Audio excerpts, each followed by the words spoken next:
Hello, everybody. Happy Sunday to all of you guys, and we are here with a special Tampa Never Sleeps. This week is Ultra Street Fighter 4, and we are here with Mr. James Chen, the person that commentated probably the most of Ultra Street Fighter 4 during its heyday, and myself, Justin Wong. How you doing, James? Doing all right. It's always nice to be able to have an excuse to put on an old Street Fighter 4 shirt here that I have. So, but yeah, I mean, it's so crazy because I was tweeting this out and I was like, hey, let's get back for some old school action. And I was like, dang, do we really have to call Ultra Street Fighter 4 old school now? I mean 2008? That's a pretty long time ago. Mindset, it creates a different kind of tactic, and I miss that. I honestly do. What about those scenarios where they do a combo that leads into the guaranteed chip kill? Because you can't do anything about it, especially with the cross-up, right? Yeah. I mean, that was pretty broken. Yeah, but you know what? You lost all the health before that. Maybe you shouldn't have lost all that other health, so... Yeah, it's tough. I mean, a character that was famous for getting these famous chip kill situations, Akuma. He's definitely one of those characters where you just...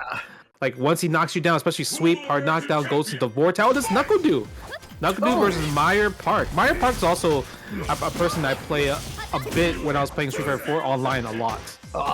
Yeah, I mean, honestly, even like Cammy, right? Remember she could do the OD dive, EX dive kick into the Ultra for chip kill as well. So yeah, that was something that she did a lot. I miss that. You missed that. Akuma with the air fireball. Nice. Oh, is he trying to go for that loop, the Chun-Li loop? Did it work on Akuma? I can't even remember now. No, it worked on like bigger characters, kind of like Abel, for example. Yeah, okay. I know everything works on Honda because when he's crouching, like, he has that crazy air and hitbox. Oh, look at this! Okay, Nuckledu. All right, in case people are new to Street Fighter 4, that's Heavy Punch canceled into Teleport, canceled into Ultra 2. That was the only way to land that, or one of the main ways to land that. And yeah, this chip damage. Oh, did you get him? Yeah. I was actually thinking about this Ultra 2 choice from MeyerPark because I would feel like if you would want to pick Ultra 1 going through like air fireballs, ground fireballs, but I mean Ultra 2 just did close out the round right here. Yeah. And Ultra 1, also one of the best things about it, it was one of the fastest Ultras in the game. So it could punish a lot of things. Not as fast as her Super. Her Super was one of those anomalies that could punish, I think it was like -5 or something, or -3. I don't even remember how fast it was, but it was one of the fastest Supers in the game, so she could punish a lot of things that nobody else could. Yeah. Oh, Nuckledu playing the zoning game. That's standing heavy punch, fireball, air fireball. Oh no! And the DP. Let's go. What a reaction right there! Just realizing he was gonna get hit by Meyer was gonna get hit by that fireball and got the jungle. Yeah. Again. Here with the focus. Yep. Throwing those air fireballs. You remember that one Evo where it was like both Akumas just doing air fireballs and the crowd was just chanting heat the whole entire time? It's because and they nerfed that because now he can't throw the fireballs while jumping backwards, but he could. And so before, so it was super turtly. Yeah, misses the FADC combo. Oh, but misses the lightning legs from MeyerPark though from the crouch heavy punch. You know something? It was weird because like I saw that low jab into the low crouching medium kick. Yep. And I was like, I kind of miss those links. I mean, I feel like Street Fighter 4 links is kind of when you move forward from Street Fighter 4 to 5 and 6, you kind of appreciate those combos that Street Fighter 4 gives you. Wow, you didn't have to do them like that, Nuckledu. You actually didn't have to do that. That's crazy. Oh man.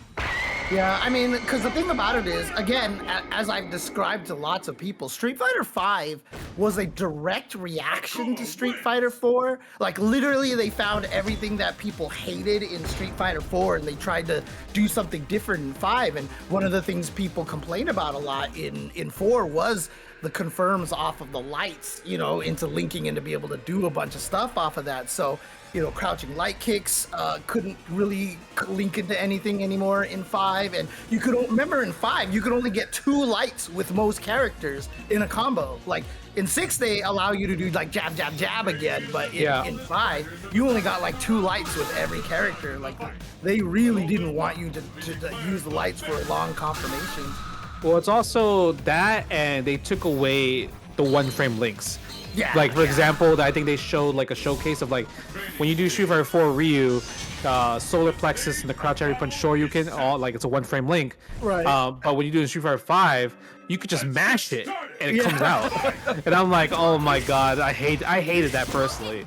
Yeah, I mean, the hard thing about it is like once you got to the higher levels. I remember you and I talked about this before because when you first came to SoCal and we were playing, you were like, you don't plink? And I was like, no, I never learned plinking. You're like, yo, you gotta learn plinking. And you were like, plinking is fun. And I was like, is it? And then I learned plinking, and I was like, yeah, plinking's fun. It's crazy because plinking is fun, and it's also something you're probably used to from double tapping. So double tapping is kind of like the evolved version of plinking. Yeah, and honestly, like, I like that because even though it was only a 2-frame link, you know, when you blinked, it still made it a lot more consistent. It was fun, but it was hard enough that it required practice. And I don't mind that, you know. I was telling you before the stream started, all I've been doing is playing Children of the Atom combos.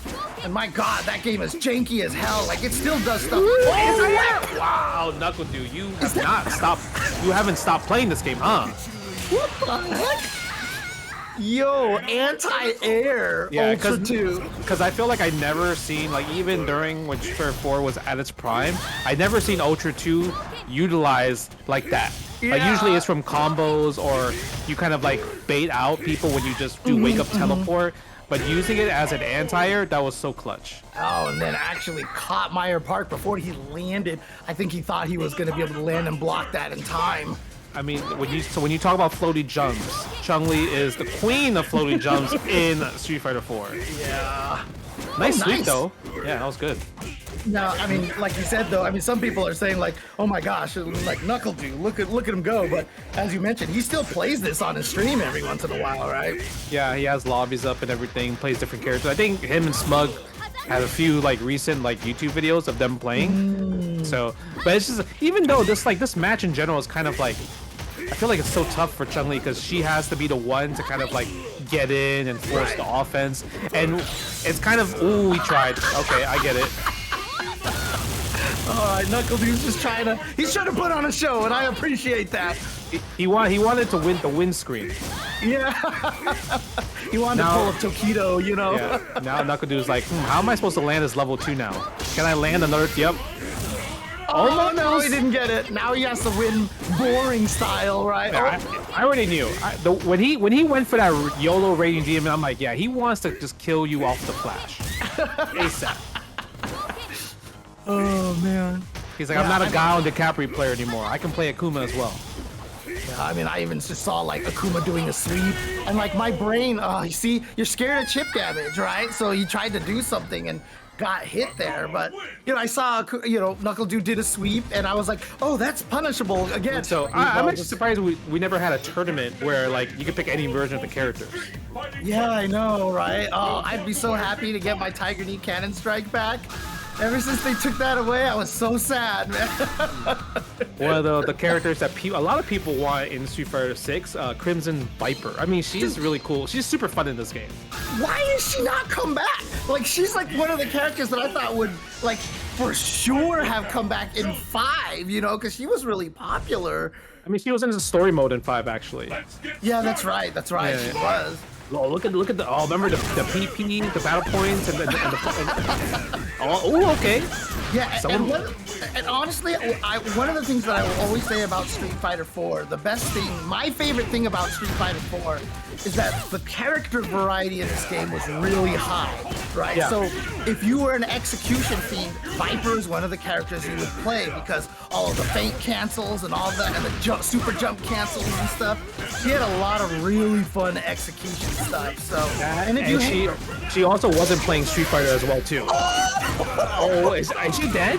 Come on, James, it's early, but you gotta say it. This is gonna kill. This is gonna kill. Oh my god, it did. Was it just me, or did like he not even jump that high up? Like, I'm so used to all the new games where Zangief just like goes like 10,000 feet up into the air, dude. No, Zangief in this game has a really short jump. It's like really hard to anti-air. It's kind of like how when Zangief was in Alpha 3, where his jump-ins were so good. Wow, execution. Okay, Trey. Oh, I just 3 feints in a row. on the end of the level 3 when he throws you up and jumps up. Like nowadays he like goes all the way into the clouds, I swear. But you see that SPD like barely goes anywhere in this game. There we go, SPD again. Look at that. He has 4 bars. Oh, EX green hand time. Maybe for red focus. He can win if he gets that. Yeah, you saw the cancel right there from Viper doing the wake up. There it is. Oh yeah. Oh yeah. It's gonna be a lot of scaling here, but it is the 720. So is this gonna kill? No! Yeah, the scaling and I thought it would have killed because it was towards the end of like his life where he built up more ultra damage throughout the process, right? Right. All That was expensive. That was expensive though. 4 bars gone from Zangief's side, from Bobcustomgamer. Yeah, I mean, like some people have asked me too, because I was like, oh, if you don't like execution, you had characters, and someone asked like, who's a character who doesn't have execution? Because like 1-frame links and all that. I was like, Bison. I mean, a lot of characters. I mean, this is a 1-frame link game, right? Yes. Yeah. Goes with overhead, green hand, fast green hand, punishable, red focus. Ooh. Interesting, spending the meter on the red focus there, just kind of for the corner. No, execution error. That was supposed to be a cancel. Nice. Does he get the ultra punish? No. Couldn't even get the sweep. He recovered really fast there. Okay. Yep, there's that cross-up, mix-up. Again, the fact that Viper can hit you anywhere on the screen, can super jump cancel these things, and then, aim the bird kicks, because you have all 3 distances, and so you can mix up between cross-up and not cross-up. I mean, this was one of the true, Vortex characters. I mean, the word Vortex literally came from this game and Akuma, right? And eventually, by the end, this really was a Vortex-heavy game. Don't forget those unblockables after hard knockdowns, especially from throws, right? Throws are usually the thing that started into the unblockables. Like Rufus had to take so many of that. Dude, honestly, I kind of stopped playing the game seriously during AE 2012 because I still remember it was a Wednesday night fights. I got unblockabled by by Alex Myers, and then Chris Tatarian did one of those things where he hit me with a cross up but landed in front. Oh yeah, that's the special. That's the corner.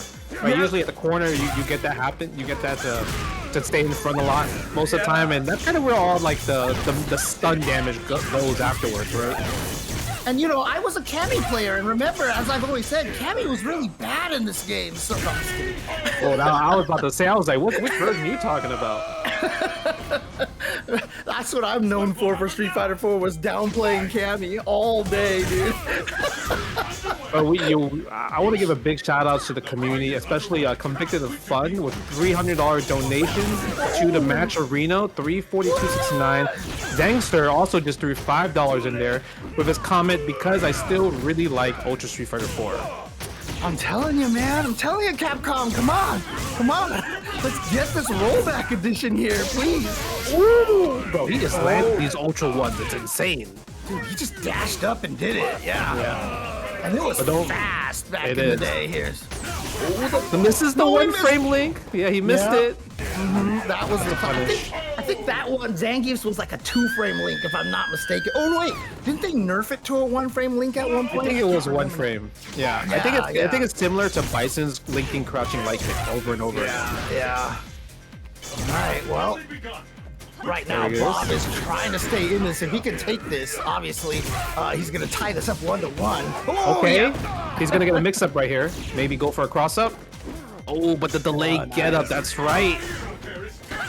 And this is why everybody keeps saying, I want that green hand back. Because you can see as a move. Oh, no. Execution error, but nice awareness to jump. Punish, though. Heavy kick? I'm not sure. I think maybe he tried to come down with heavy kick, but pressed it too late, which got him standing heavy kick. Yeah. That's a punish. No! Yeah, that could have been the game right there. Okay, but here it is right now. Just one more hit for Trey 61. Trey can just chip him out with EX Seismo over and over again. Yeah. Oh, he's still in. This is a mix-up. Oh, it went above the green hand.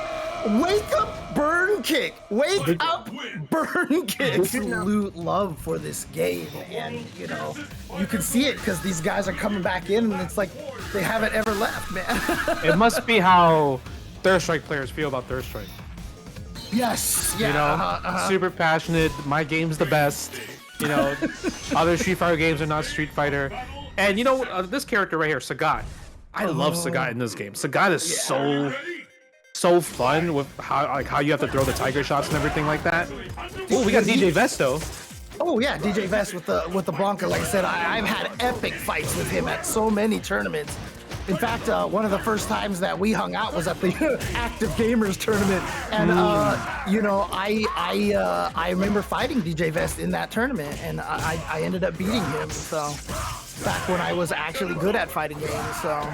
Man, you know, James, you was nice at Street Fighter 4. Okay, don't forget you took out Online Tony at that FFA tournament. Yeah, don't forget about that. I remember I did that, and you were like, "Oh, I didn't know you were actually like good at the game." And then in grand finals you destroyed me. So I was like, "Thanks, Justin." Ooh, okay, here we go. Go for the focus attack.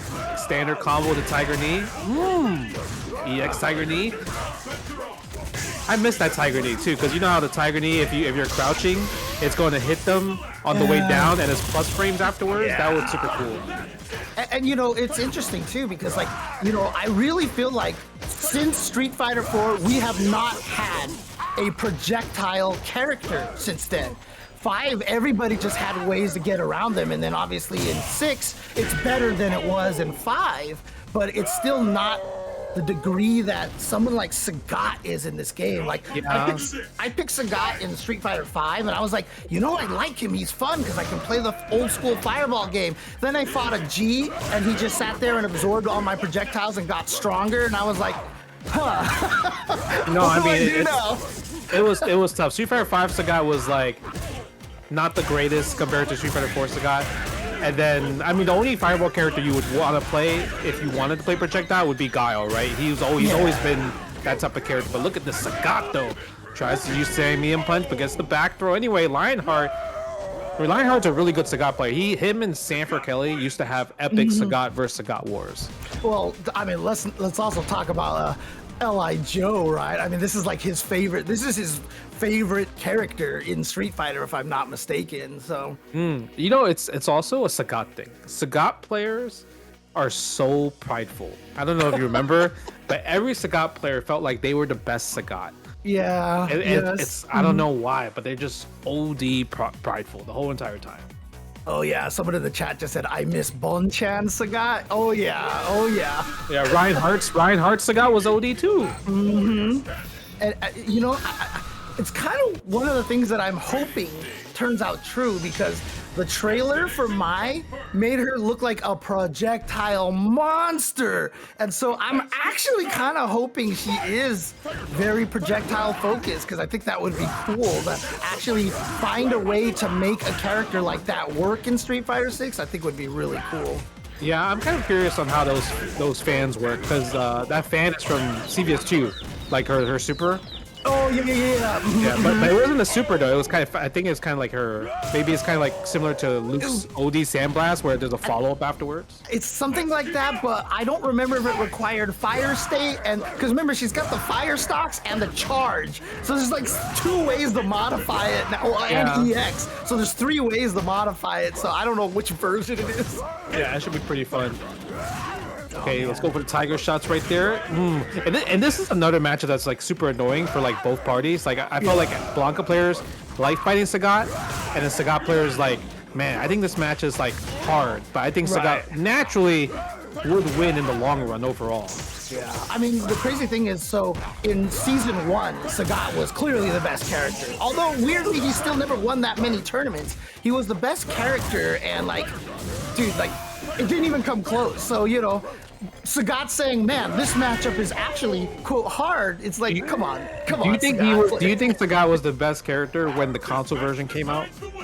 I think he was, but if we had kept playing the game and not had gone to Super, I think he probably would have ended up maybe 3rd or 4th best in the game. Yeah. Because I really think Seth, Cammy, and potentially Gen might have actually become some of the best characters, because I mean, everybody thought Gen sucked, and they didn't understand it when Super came out. They nerfed Gen, and everyone was like, "Why would you nerf Gen?" And everyone in San Diego was like, "We know why they nerfed Gen."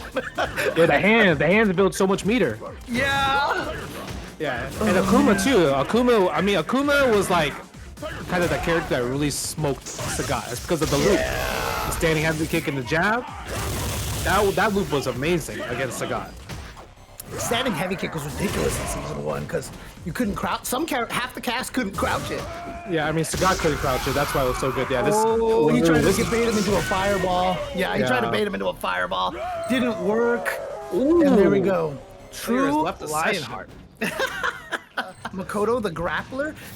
When you saw Makoto as a character, did you see her as a grappler? Or did you see her as a punchy punch character? You know, kind of like a Shen Wu. Wait, before I seen her move list?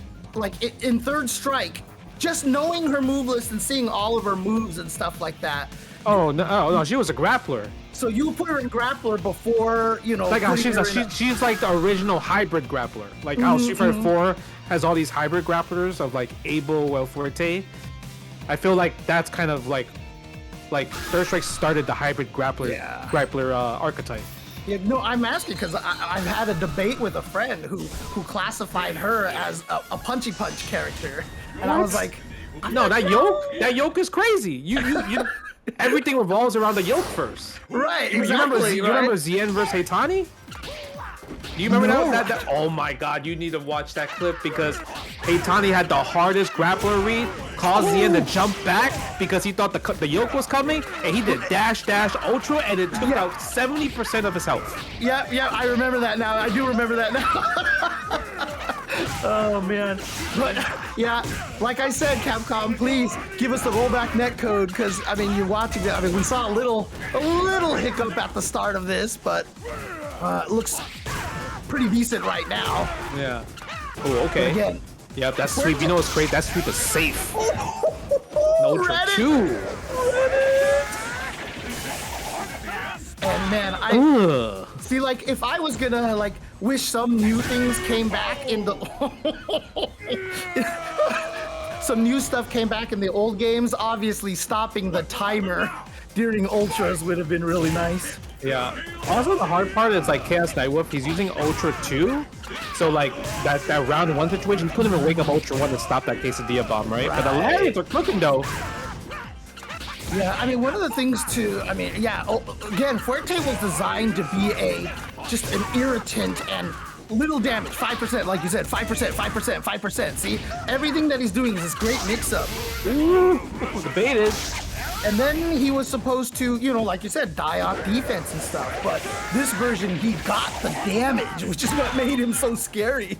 Well, it's also this matchup, I would say, is pretty hard for Fuerte. Yeah, well, pretty hard for Zangief, I mean. Yeah. Because he's so slow, right? And Fuerte could just kind of run over the screen. And it's not like Zangief has, like, has every option, like, just able to stop every option. Because it's hard to tell between when you're running, you're doing the quesadilla splash or the quesadilla command throw version, right? It's just hard to tell. Obviously, you can listen to the sound, but really, you know, that's not. Back in the day, in our tournaments, dude, like in Street Fighter 4 tournaments, we didn't have headsets at every station, dude. Come on, like, it was actually a strategy. A lot of players, even when playing at home in practice, they played the game on mute. You know, they just had the sound off because a lot of times when you went to tournaments, you couldn't hear a darn thing, man. Yeah, I mean, you're not wrong on that one. Okay, I'm trying to see more of this. Run, stop. The lariats was definitely cooking a little bit, but the thing is, you can't really rely on it because if Fuerte just did sweep all day, that's gonna beat the lariat every single time.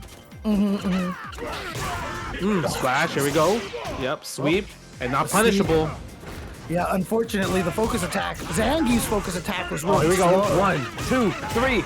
Oh, you're a fraud. No, iPeru, you're a fraud, bro.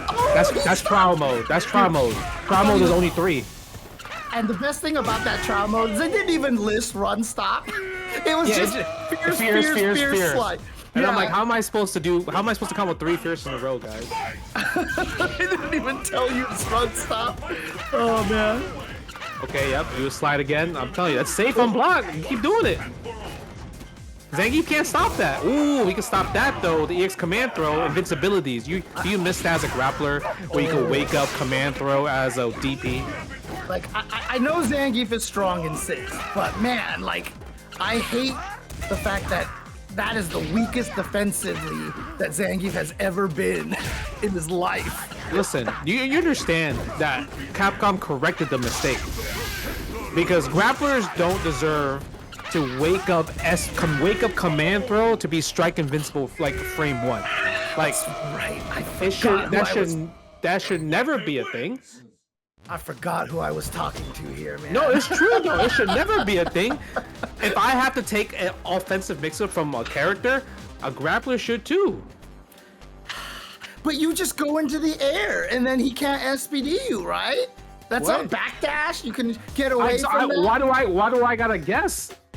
Cause the thing about it is Zangief had such a hard time getting in on everybody. He has that green hand. He was rewarded by having it so that people couldn't pressure him as easily on his wake up. That was how you made him fair. But you got green hand. Okay, let's talk about the green hand, okay? No. Vanilla Street Fighter 4, the green hand hits knockdown. That means you get a free crossover every single time. So you have a way to get in. That's a way to get through fireballs because you knock the opponent down every single time. Did we forget about that? But green hand was dumb in 4, dude. Like, even as a Zangief player, I didn't like it because I thought it made Zangief not Zangief. You know what I mean? Like, it didn't feel like that because you were just like the way everybody's like, bring back green hand, and I'm like, you just want EX green hand because what is that? Yeah, they want it. It's a horizontal DP. Of course you want it. Like, everybody could use a horizontal DP. So you got a horizontal DP and a close-up DP with wake up EX command throw. Come on now, that's two. You got 2 reversals? It's crazy. Right, so take away the EX green hand as a reversal and leave the SPD behind. So there, I think that works. I don't know about that, man. That's a grapplers deserve justice, man. Come on. What? Grappler players, they just want everything. They want neutral, they want an anti-fireball tool, they want a great jump in, they want some combos. Like, where's the con of a grappler? It's funny because like I wanted to say during the Fuerte match that, you know, one of the scary things about making Fuerte good is that Fuerte is a make players quit character, right? Like, if you're designing a fighting game, you have to be careful of the make players quit kind of character. And I feel like Fuerte is one. If you're new and you don't know what's going on, Fuerte is just gonna destroy you. I like what you did there. I like how you changed the subject from Zangief to Fuerte. No, because I was going to say the same applies to Zangief. Zangief is a make you quit character, so it's dangerous to make him good. I mean, look what's happening to Strive right now. Ooh. Because Potemkin is dominating and everybody is mad. We got punked though with the Evo Ryu, but N Gamer 3K with the Sakura looking good though, walking Punk down in the neutral. Oh, but definitely could have done crouching medium kick at the DP right there. Doesn't this look like Evil Sakura versus Evil Ryu? It kind of does, actually. Right? But I will say, though, I mean, like, I missed the Sakura animations from this game because, God, I don't know what happened to Street Fighter V Sakura, man. Standing every kick, though.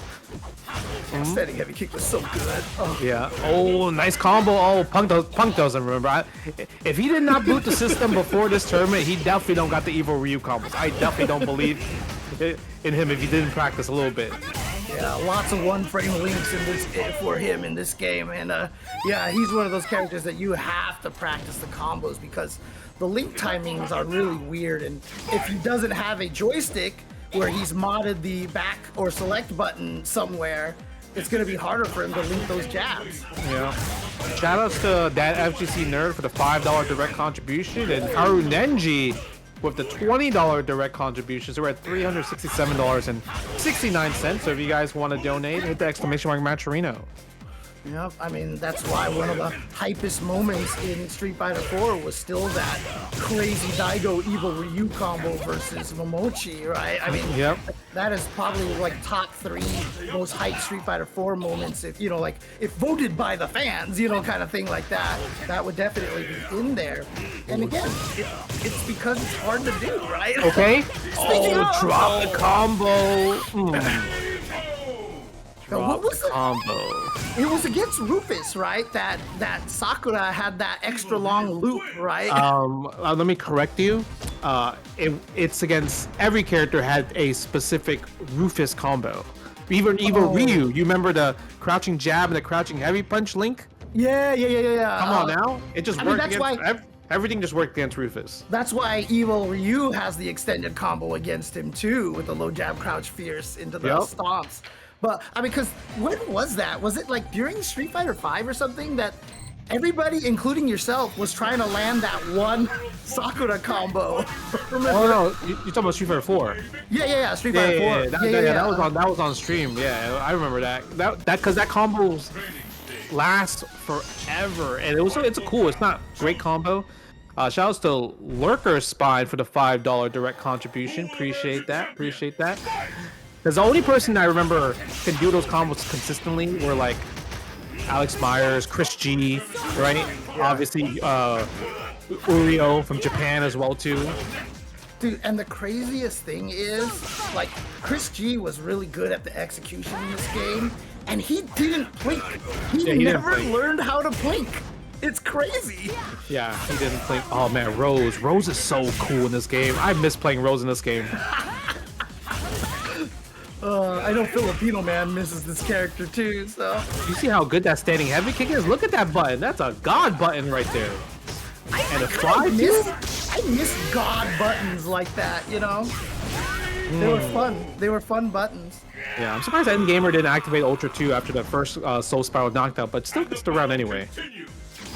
And then her standing medium kick, the close standing medium kick that floats, dude. That's a dive kick. Yeah, it is. It really is. Yo, Denzo with a $20 direct contribution. Okay, let's keep it going, guys. Oh man, I almost did a Denzel quote, but then I probably would have been canceled, so I can't quote that. So it's all good, man. Oh, no option select from Punk though. Like usually the popular option select, right, is jump in heavy kick into like you press sweep on the way down if they backdash. Okay, go for the Hadouken right there. No FADC cancel though. Well, Punk, look at all the resources that he has. He has everything ready to go. So one touch could kill. Okay, see, that's what I'm telling you, bro. Punk did not practice. You see these combos? These are not Evil Ryu combos. He's just winning off of Punk. He's winning off of his amazing neutral.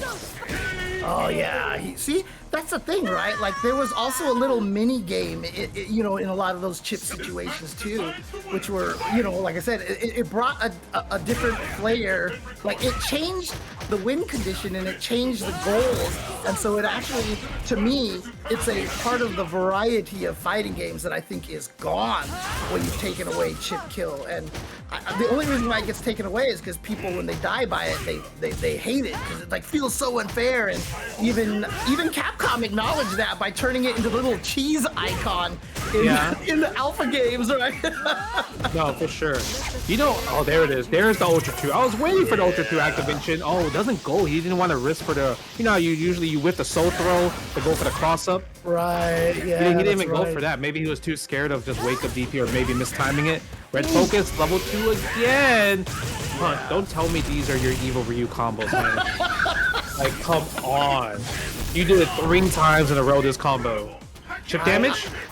I think you could have chipped with the DP. 3 points of damage with DP. Yeah, probably would have chipped. And that's the thing too, is like, you know, I come from Super Turbo days, and like Super Turbo actually had guts on chip damage. And so one of the reasons why I've never felt like chip was that broken in the old games is because once you actually got down to really no damage, chip only did a pixel, no matter what. No matter how big the move was, it was only a pixel. So I thought that was a kind of a fair way to balance it. All right, yo, Punk, if you're listening, please go to training mode and practice that Evil Ryu combo, because I saw you just playing footsies. I didn't see no loops. I'm trying to see low forward fireball, FADC, stand heavy punch, medium axe kick, crouch medium punch, light kick Tatsu in a DP. Please let me see it. He said, bro, it's mad hard right now. I'm sorry. You know, I can't do pick Ken. Ken, I know you got the Ken combo still. Come on now. Ken combos ain't that hard. All right, short jab, DP. It ain't that hard. No. If he picks Ken, I want to see jab into Ultra 2, right? I mean, that's what we got to see. Ken jab. The Link jab into Ultra 2. If you pick Ken, you got to do the Empire combo. That's. The Empire combo. Yeah, only real people know about the Empire combo. We're gonna see a Decapre, the classic Decapre or classic Guile. Or we're gonna stick with Akuma. Who knows? I mean, honestly, Nuckledu's Decapre was so good. Very good, Once he started playing Decapre, it was so... Nuckledu. Of course. Nuckledu, are you really going to counter pick Panda? Like he has like 20 kids, bro. Come on, no way you picking this 9-1 matchup. Ain't no way. This is that's crazy. You picked this. Oh, that's actually ham, Nuckledu. Wow. I forgot which Bison player I was talking to. I was talking to a Bison player. I feel like it was an East Coast player or somebody, but they're like, yeah, I can't win tournaments because I eventually have to run into a guy. That's Tampa Bison. Tampa Bison has to fight either Nuckledu or Diamond. Yeah. How is a Bison main supposed to beat 2 Guile players in a major tournament? And you know what? I'm telling you right now, like, I think teabagging sucks. The fact that, Nuckledu would troll with the shades, see, that's a godlike way to troll in a match. I think teabagging is boring. They did a great job, Capcom, because they gave him shades in this one, and then even Street Fighter 5, they gave him the coward walk, like the couch walk, like because that looks mad trolly too. Right. Oh man. Yeah, this is matchup bad. So we don't have to talk about this matchup, but I will tell you a story, okay? So. There's a old school player named Josh Wong from Philadelphia, okay? Oh, yeah. And he was a Guile player, and he said, this was at a Big E tournament, that this is an open challenge for all Bison players back in the day. If you can beat me in a first to 10, you pick Bison versus my Guile, I will give you 100 to 1 odds. So my $1 to my to his $100, my $10 to his $1,000. So every Bison player there tried to take the challenge. No one beat him in the first to 10 because it's a first to 10. Right, it's not like it's a 2 out of 3 or 3 out of 5 where you could random him out. But it's a first to 10. So it was impossible. Nobody could do it. Again, if people don't know, you can focus, dash through fireballs and stuff, but Guile recovered so fast you can't really dash forward because he can still hit you. And so Bison, his jump, you talked about Chun-Li with the floaty jump. Dude, Bison's jump was also very floaty, and so as a result, he can't do anything to Light Sonic Boom. You just throw a Light Sonic Boom, unless you lucky. Yeah, like that. You get lucky. Yeah, he gotta get lucky, and the thing is, even if you get lucky, Bison's damage output was not high. He had no way to land Ultra outside of Jump Strong, or Red Focus. Those are the only ways he could land Ultras in a combo. Yeah, and so, pretty much. Once he got that jump heavy punch in on Guile, Nuckledu's like, whatever. Oh no. Yeah, so Rome says maybe try Ultra 2 for Bison, but the problem is it's a far jump. He's still got to jump mad high, and Guile's Sonic Boom recovers so fast that once the boom is out, he's pretty much recovered. You would have to throw the Ultra before the boom actually comes out, so that means a guess. Yeah, so clearly they needed to make it super fast in Street Fighter 6, and he can punish Fireball from a screen away with that level 2. Shoutouts to Tenshin Han, Strongest Human, for the $20 direct contribution to make the amazing prize pool to $420.69. Wow, $420.69.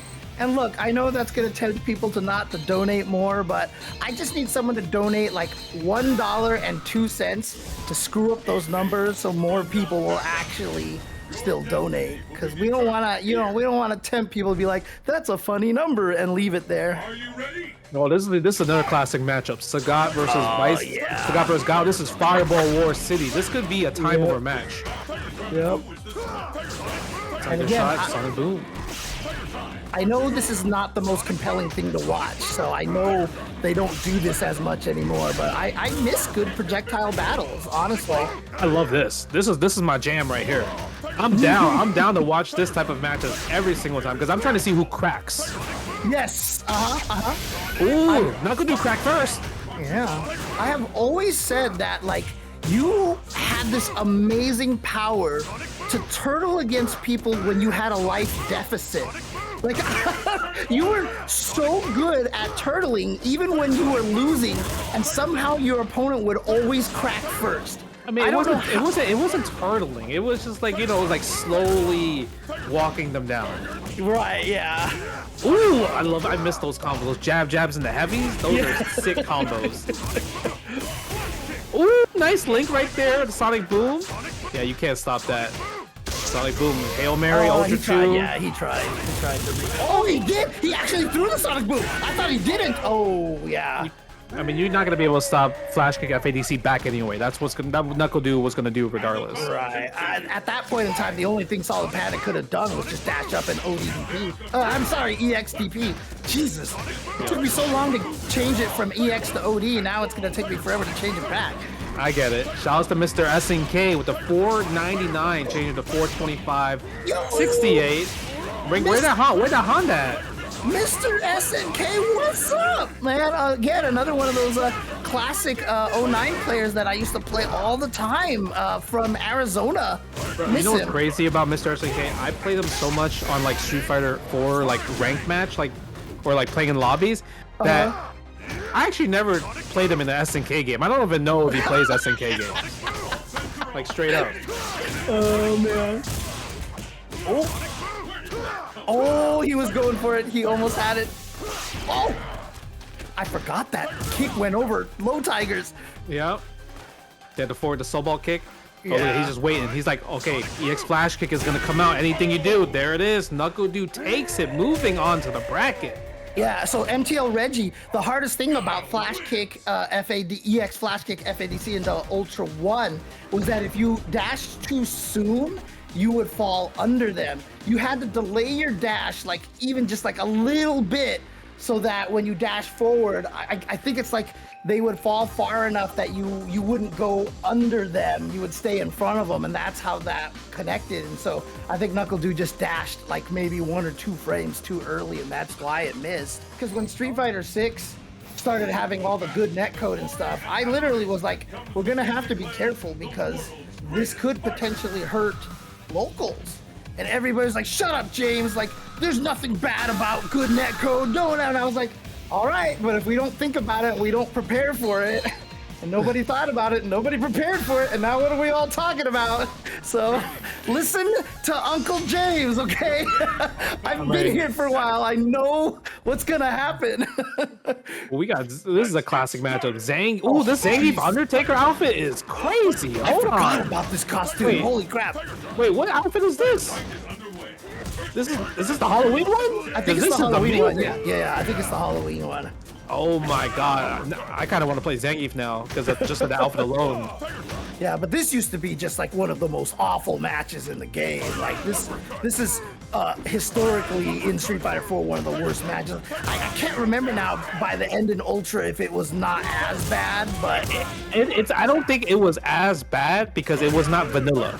Right. Right. When Sagat got nerfed with damage and everything like that, and Zangief got buffed with just like EX Green Hand, Red Focus, this matchup became much easier to handle because of this Red Focus now, right? Right. But obviously Sagat still had the advantage clearly because of just how archetypes work. Ooh, Untamed Gaming with $100 direct contribution, making a 535. Let's go. I mean, I know you remember this, but because you were a Rufus player and he was one of the guys who fell for this, had a problem with this. But you remember on launch, Zangief Lariat hit some people while they were crouching. And that was terrible. It was like you would just lariat right next to them, and like you would block the last hit, and you couldn't punish it, and like there was nothing you could do. No, it was actually quite terrible. Nice. Go trade with the green hand, SPD right there. Yeah, this matchup ain't that bad in this version, I think. Okay. If you're like a good Zangief player, like you don't mind this matchup. I think Zangief's harder matchups are more of like Rose, Elena, like those characters compared to Sagat. Because Sagat is like slow back like bad like walk speed, right? Backwards walk speed, and then just like damage is not that high. He has to take more offense. Is that a link? Is that a real combo? I think that was a link right there. I have never seen that combo. I never see nobody go for that combo because you don't really see Sagat go for supers. Because his knee, he had one of the fastest supers if he was close enough to you. So I would imagine that would work. But again, I'd have to look at the frame data. I mean, it was so easy back in the day to memorize all the frame data because there was like not many characters when they first came out, you know, and you learned them season by season. But now, can I be honest with you? I actually never learned frame data in Street Fighter 4. Yeah, you didn't have to. You never had to. Yeah, you didn't. I felt like you didn't really need to learn frame data as much until 5 came out. Yeah. So, and again, I talked to you about this in the interview that we did that you put out there, but like, a lot of that is because of the input buffer, right? Because you know, Cammy had like all those little, you know, back throw with a bunch of buttons, jump, unblockable kind of situations, but it was really hard to actually make sure you did all the buttons at the right timing. So it was hard to frame kill, and so a lot of people just would miss it all the time. And so, you know, same thing. If I'm +1, you have to be frame perfect to take advantage of that +1. If you're even 1 frame too early, nothing comes out. If you're 1 frame too late, you'll trade with my light buttons. And so you didn't need to know the frame data as much because you could just challenge based off of like you just think they're not gonna do it the right timing, you know, like there was just a lot more leeway in terms of people making mistakes. Yeah. Input buffer, it's so precise now. Shoutouts to the BLT man with a $10 direct contribution. Thanks to Xbox Games for Gold in 2014 for getting me SF4 AE for free. Oh, nice. Let's go. Ooh. Oh, he is trying to grab. I mean, jab SPD did have a lot of range in this one. And that's one of my favorite combos. Using Sagat's DP and getting the trade and forward heavy kick is still good. Oh, man. They had it so before, like a lot of characters could do that. Ryu used to be able to do that. They tried to nerf that, you know, after a while. Yeah, if I was Richard, I would definitely throw more tiger shots here, tiger knees, and standing heavy kick. When you see Zangief just walk up, you have to press standing heavy kick. Yeah. Standing heavy kick was one of the reasons why it was kind of really hard for Oh! He got greedy. He tried to carry a DP instead of just heavy kick. Yeah, it's either carry DP or he really wanted that forward heavy kick into Ultra 2. Right. Oh, right, yeah. Yeah, so a little bit greedy right there. Just regular standing heavy kick would have done the perfect anti-air, but you wouldn't get that much damage off of it. And nice prediction from Roman right there, got right over that fireball. So yeah, Roman about to take this match here. He's 1 round away in a matchup that, you know, yeah, it's not as bad as it was before. Like seriously, in vanilla, it might have been like 8-2 or something like that. But like, it's still not a great matchup for Zangief players. Yeah, I don't think it's that tough actually at all. Oh, really? Okay. God, I miss Lariats being useful to go through fireballs, man. It's so bad at that now. Yeah, I mean, I think Lariats, it's like you mentioned, he's one of those characters that's hard to kind of balance properly because he's a character that can make you quit the fighting game in general. And the reason why everybody hates grapplers, you know, the beautiful thing about the Street Fighter website, you can see the win rates of all the characters. Zangief has a win rate of 65% in Rookie and Bronze. You know, he is mopping people up. So it's just like, there's no way that you don't. I mean, I told the story on my stream. My brother let my nephew, his kid, play Street Fighter. And so he was like playing Chun-Li. He was learning to do all this stuff and fighting against the computer. Then he fought Zangief and the Zangief kept spinning pile driving him. And he started raging and crying and everything. And like, my brother's like, okay, you can't play Street Fighter anymore. That's actually funny. That's what grapplers do, man. Like I said, I like grapplers, but I totally acknowledge why everybody hates them. Ooh, almost got the link with the stand medium kick right there. Oh, jumping back. Richard's not control. Roman he's controlling this pace of the match. Nice focus attack over the tiger knee, but the damage it's not that big. Roman has full bar, so we can see a green hand. Oh, too late. Now you gotta guess cross up or fake cross up. Oh, well, he got into the air, so it actually turned out better for him. Is it? He had to take a splash. He took a heavy hit. But at least, I mean, he got this real estate. He has to work on this obstacle course. But EX Green Hand, you can't really do it from that range because he'll only get one hit, and then you won't get 2 hits for the red focus, right? Okay. Yeah, you see how he's a little scared to throw fireballs once he gets in a little closer because you are worried about that EX Green Hand in the red focus. Oh, can he punish that in time? He did, and Richard ties it up 1-1. Let's go. Okay, 1-1 right here. Look at that. That was a good clutch one. It was really good, like realization from Richard to be like, all right, I need him to spend his green hand and not let it hit me. Because that would have been the death, right? Because then he would have done, he wouldn't been able to do Ultra 2 unless he like was a godlike expert at doing Ultra 2 after focus attack. Because when you like let them kind of like fall down, they become airborne, right? But I think he would have went for the double suplex, right, into fake cross up or real cross up. Someone in the chat said when my nephew was losing to Zangief, you should have been in the room saying, "You're gonna learn today, son. Welcome to the real world." I don't know. I don't know why would you say that to kids. That's so mean. Dude, can I tell you a story? Sorry, this has nothing to do with Street Fighter 4 here, but I have to tell you this story, Justin, because this is the craziest thing. Is I was talking to my brother, and this was when the NBC collection first came out, right? And I'm sitting there talking to him, and I was like, oh, one of the funniest things that's happening is that everyone keeps running into the Wazzler online, you know, Justin Wong, and he's like killing everybody, and everybody's like, you know, like returning the game or whatever. And I told him about, you know, you put the fun and refund, which by the way was genius, by the way. But then my brother was like, yeah, actually, I've heard this story. Where have I heard this? Oh, that's right. You know, my other nephew, the older brother, he was like, yeah, JB was telling me about this. He was telling me that, you know, Justin Wong was like killing everybody online. So I was like, what? Like, even my nephew knows about this? What the heck, dude? So it's spread everywhere, dude. It was the Steam reviews, dude. It was the Steam review. Because the first Steam review was super nice. It was, one guy was like, oh, I just played against the Wazzler. It was a 10 out of 10 experience. I would buy this game again. Yeah, and then other people are like, nah, I'm writing the complete opposite. Oh, we've got vortexes here. Let's go. Okay. Yeah, I mean, after 3 of them like that, you got to expect that they're probably going to try to DP, especially with that much meter and the FADC available. Yeah, which was surprising because Roman went for a focus attack, like right in front of him. Okay, another jab SPD. Oh, he tried. It would have worked too. I mean, to be fair, MeyerPark, Zangief can still do it in 3 SPDs in a row, so... they're not truly needy though, so that's just the thing. You just have to make sure they're scared. Crouch heavy punch. Richard is trying to press all the buttons. He doesn't have ultra. He has to win this round so clean. It's insane.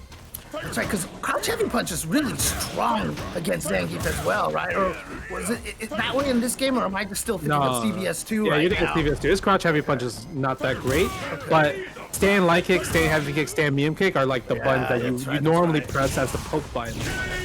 Oh, what? I don't know about that one. Regular green hand after a backdash after and that was a heavy green hand too. It wasn't a jab. That was heavy. Right. that bad boy had some startup. Go anti-air, mash out DPs, gotta do it. Overheads, classic. That's L.I. Joe right there. Ooh, forward heavy punch. Too late. It might be over. Oh, nice. Good delay. Yo, was that a cross cut or was that a I think it was delayed. Yeah, I think it was super delayed. Ooh, again? Again? No, you're feeling like Sanford right now. That's Sanford. He's feeling like Sanford right now. Ooh, again? One more time. He didn't even do a button into it. Dude. And here is a great example of what I love about older games that you can play by feel, because you can just do. You remember when Daigo did like meaty heavy DP against GamerB like 3 times in a row? At DreamHack, that was a DreamHack. Yeah. Nah, that was actually godlike. Please play like that for the rest of the tournament. You know what I mean? Because that was amazing. I think that was actually a top 8 match. So he's So Richard oh, is in okay, top okay. 8 winners. Like I mentioned, Okay, okay. Auto Demon. I feel like every time I see a Ultra Street Fighter 4 tournament results, he's just in there, and I'm like, man, he just enters every Street Fighter 4 tournament. That's a because he's from New York, right? And I used to see him play at Chinatown Fair all the time with Akuma. So it's like, okay, it's cool to see him still playing. Yeah, I mean, I saw Chris, who someone in the chat saying, "I hope Chris is doing all right." I saw him at the Red Bull Kumite, New York. I remember. Oh, yeah. Got a chance to say hi to him, and another one of those wonderful stories in the FGC, because at one point in time, his home burned down, and that's that's right. That's particularly relevant to me right now because I was so close to the fires over here, and it was something I legit was worried about. But I remember the community came together so feverishly, and they donated so much money for Chris's family, and he was able to get back on his feet and everything like that. It was one of those great, FGC, the community moments, in our history. All right, see, this is a better pick, Punk. Pick Yun, because Yun combos are easy. Yun combos are so easy. They're dive kick, crouch short, crouch stand jab, crouch strong, stand strong, up kicks. I want to see him miss a combo now, just so you can talk smack, dude. No, it's hard. It's hard to miss it. Just crouch strong times 2, stand strong afterwards. But like I said, xZetor plays like he be playing like he's annoying with Chun-Li. I don't remember this Yun costume actually. Is that an official costume? Yeah. Street Fighter 4 had a lot of costumes for every character. Yeah. They had gotten so many. By the end, I lost track. I mean, shout outs to Capcom for even in 5, how they would release the super version that has all the costumes and stuff like that. So yeah, nice. I think if you bought the Street Fighter 4 version, like the online, the PC one, yeah, there was a package where you get every DLC outfit. Yeah, I mean, obviously, we won't talk about costumes in Street Fighter 6 because I don't know what's happening there. All the costumes are avatar battles. What do you mean? Yeah, that's true. And you know what? Every time you go to Battle Hub, you see everyone wearing that stuff, man. So it's selling. They're definitely selling. Yeah, xZetor is playing good right here. This is a hard matchup, I would say, for Chun-Li. But the thing is, it's not that hard compared to Rufus. I think Rufus is a little bit harder because his dive kick's better than Yun's in terms of a low angle, because Yun's dive kick comes from a farther angle, right? So I think it's easier for Chun-Li to kind of stop that. Gotcha. Oh no, Ultra 2! No, wow, the overheads. Yep, that's the overhead afterwards. I mean, neutral medium kick. It was only a 50% ultra, but I mean, it's still, even if it didn't kill, he would have been at 1 pixel, right? And it would send him full screen away.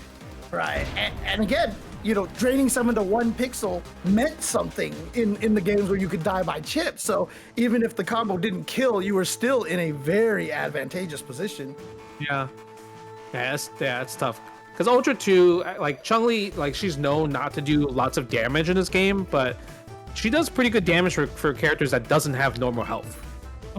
So she would do some good chunks of damage against Yun, especially if he's trying to dive kick and you're hitting, smacking with fierce, jump fierce, Ultra 2. There it is, Ken. Ken's a more solid pick because you obviously forward medium kicks, such a neutral skip button right there, right?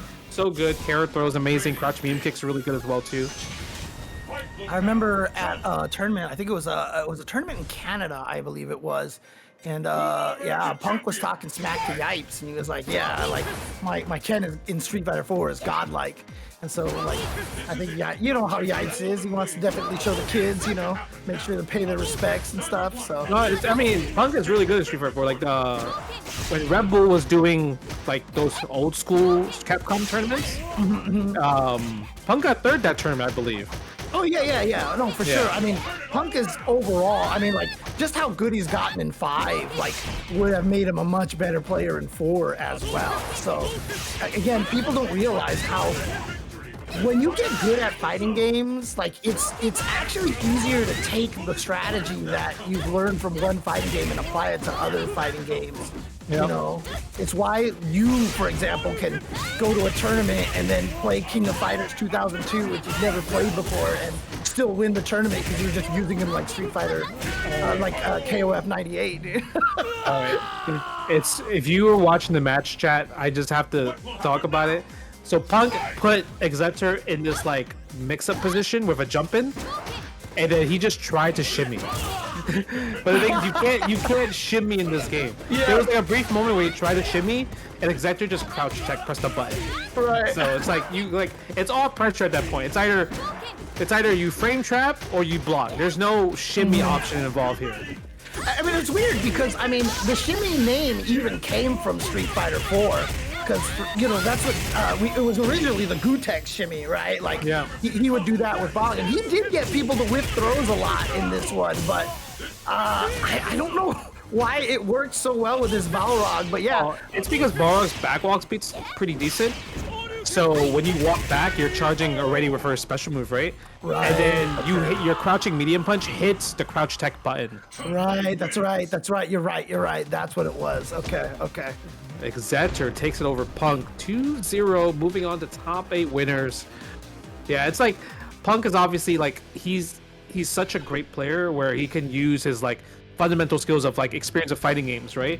But if you haven't like practiced in Street Fighter 4, it's kind of hard because he's getting in, but he's not doing enough damage. And when we know Punk, he loves his damage. He's a big damage dealer. We saw that one round. He did get the strong, fierce FADC, and then just didn't get the link afterwards, right? So, you know, again, the timing is so much harder in this game, and you have to practice it. You have to stay sharp to keep playing Street Fighter 4 because the timing. It's so weird because like I play Street Fighter 6 these days and stuff, and like the links are so much easier because of the input buffer. And I think back to it in Street Fighter 4 days, like I was really good at landing like one frame links and stuff like that. And I was like, it feels like, man, how did I do that back then? You know, it's weird. No, combos, I mean, the thing is, I mean, you were talking about how you've been playing Children of Adam, doing combos and everything like that. It's just like, I mean, you wrote combo guides back in the day. Yeah, So you got to think about stuff like that. I mean, I used to be so good at combos that I almost ruined Evo East because that famous story of the laggy flat screen monitors.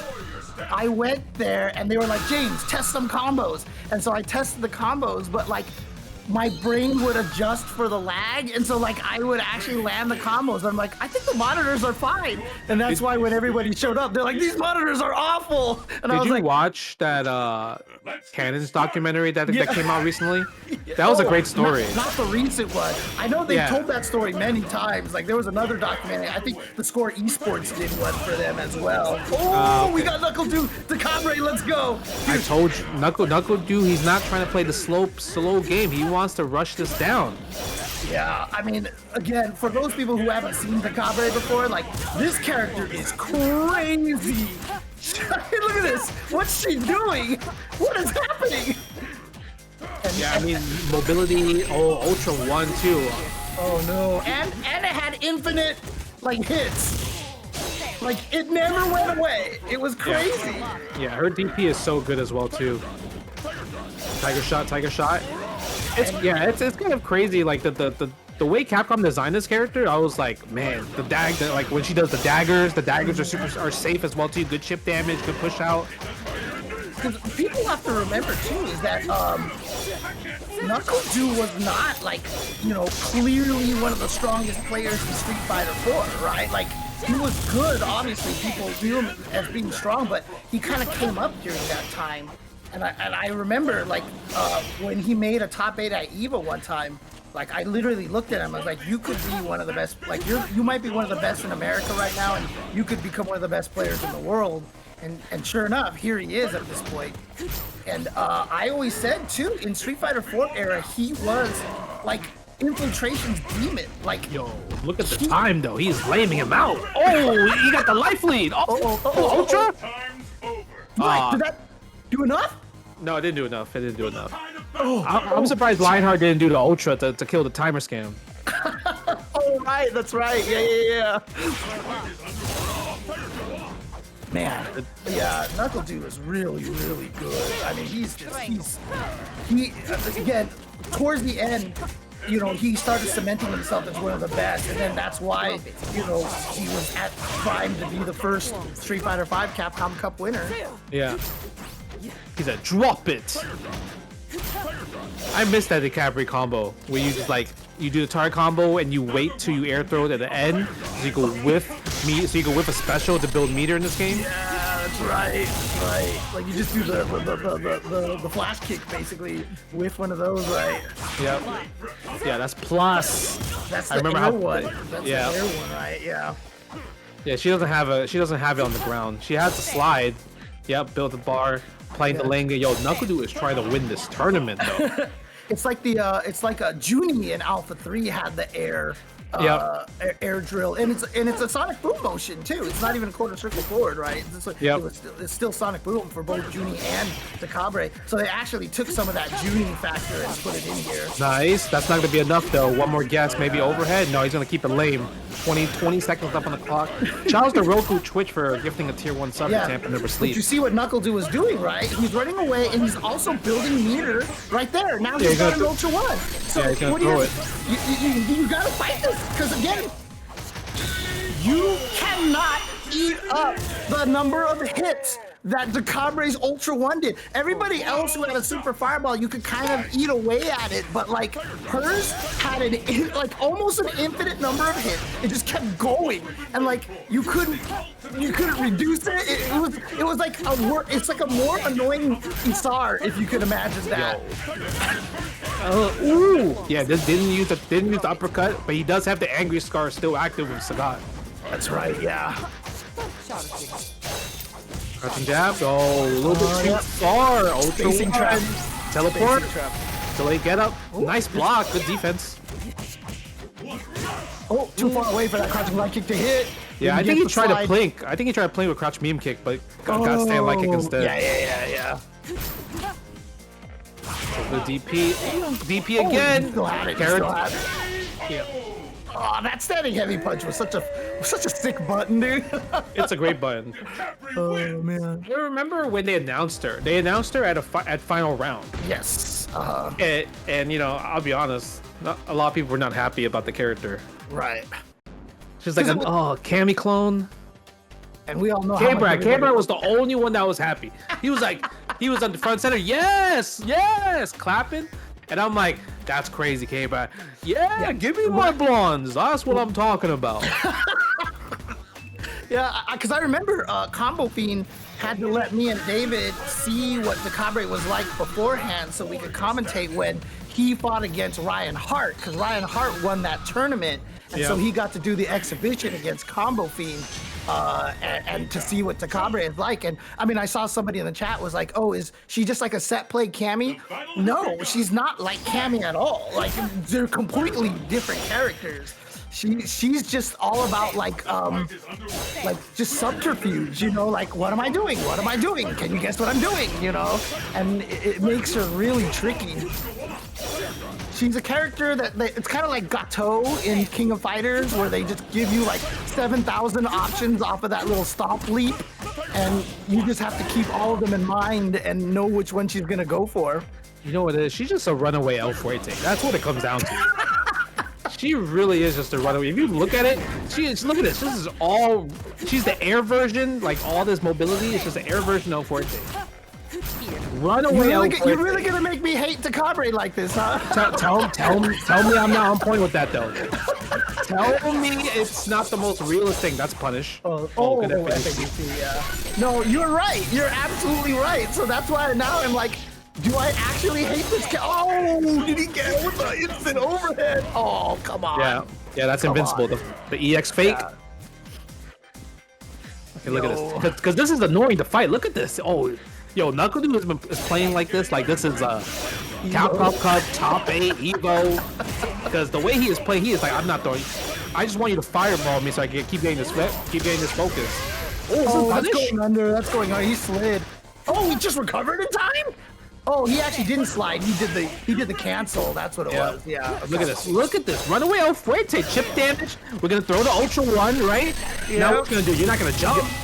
He tried to DP through it, and it's just not gonna happen. Oh, build meter too with that flash kick right before the time runs out. Nice. I'm telling you, the lame stuff. Yeah, the EX teleport's crazy because it has so much invul frames. It's like insane. Yeah, it doesn't want to focus anymore. Take him in more that focus life. Oh, no crosscut DP, but land on the fireball, take a little bit damage. It's so funny because you know when you talk about these old games and people are like, oh, it's so great, and like all this, you're like, yeah, they were the best. Dude, if we were playing in Capcom Cup these days, this character would get booed so badly by everybody. Well, there's a lot of characters that would get booed by everybody. There would be an Elena, Decapre, Rolento. Oh right, yeah, maybe even Fuerte, honestly. No, people like Fuerte actually. Like like it's a spectator character. Oh, nice punish. But see, even like I said, I like human error like this. I miss having that kind of thing. It's like that's why when you watch sports, they throw a basketball at the timer. Like you don't know if it's going in, and there's that little tension. So you see someone with like the combo, and it's a one-frame link. See, people forgot about that. If you block the Capri's DP, you actually get a dash up and then get a punish. Oh, that's right. Yeah. That's right. Yeah, because I remember when I was like practicing against Decapre, I'm like, man, this DP is so good. I'm like, I just want to hit this character really hard if I block a DP. And then I like played Rufus. I don't know if every character could do it, but you could just dash up and he gets standing heavy punch. Yeah. Because from far, you can't get like a neutral heavy punch combo back in the day. But it was super minus. It was super minus. Yeah, super minus. So Nuckledu making top 8 winners with that counter pick. He said, you like that lame stuff, Justin? Now you a counter picker, bro. Well, I mean, it was good, though. I'm not going to lie. I like that lame stuff. But, man, that was mad lame. Like, you were playing like there was $1 million on the line. Like, it's really Capcom Cup. Like, I still remember it was the 25th anniversary Los Angeles tournament. That grand finals was you versus Snake Eyes, and it was Rufus versus Zangief, which is literally one of the most boring fights like in the world, right? And Crash Every Punch War. Yeah, I was still really proud of that because me and David, I felt like we commentated because we knew the matchup, we understood it, and we could make it hype and talk about what you guys were doing. But like everybody in the venue was hella bored. They're like, we want to go eat. That matchup was hard. That matchup was so hard. Because I can't rush him down, right? Mm-hmm. Stand medium punch, like you can close your eyes and whiff punish with stand medium punch with Zangief. It's a broken button. So I think that tournament is the reason why I actually switch to Rose when I fight Zangief. Oh, okay, okay.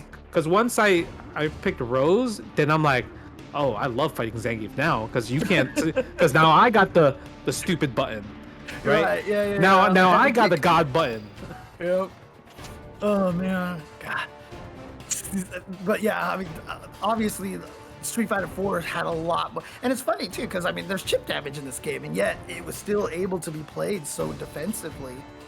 And it's tough now because it is different, right? I mean, has esports changed a lot of things? Obviously, right? Like, you also don't want to have low-tier characters, whereas back in the day, having low-tier characters was cool. I was having a discussion on this on social media, but like, low-tier characters were cool before because then you could troll people and beat them with low-tier characters and laugh and stuff like that, but you can't really do that anymore because everyone should be able to pick whatever character they want and reasonably have a chance to win.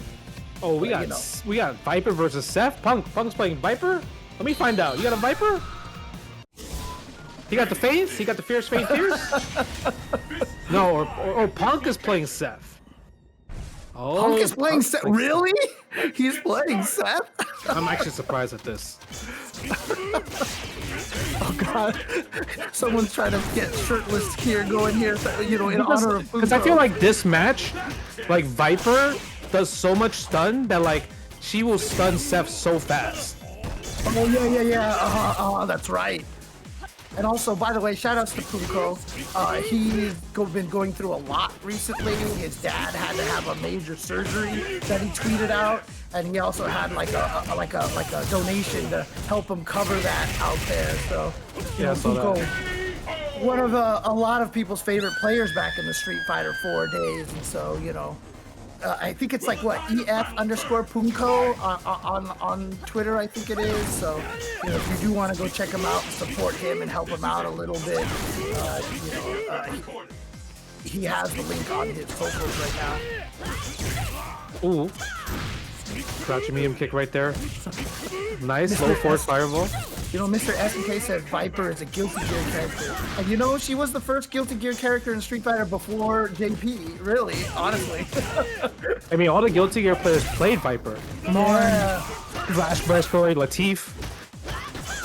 God, Flash Metroid. That's right. But he switched, he got to top 8 Evo with Zangief. Yeah, maybe.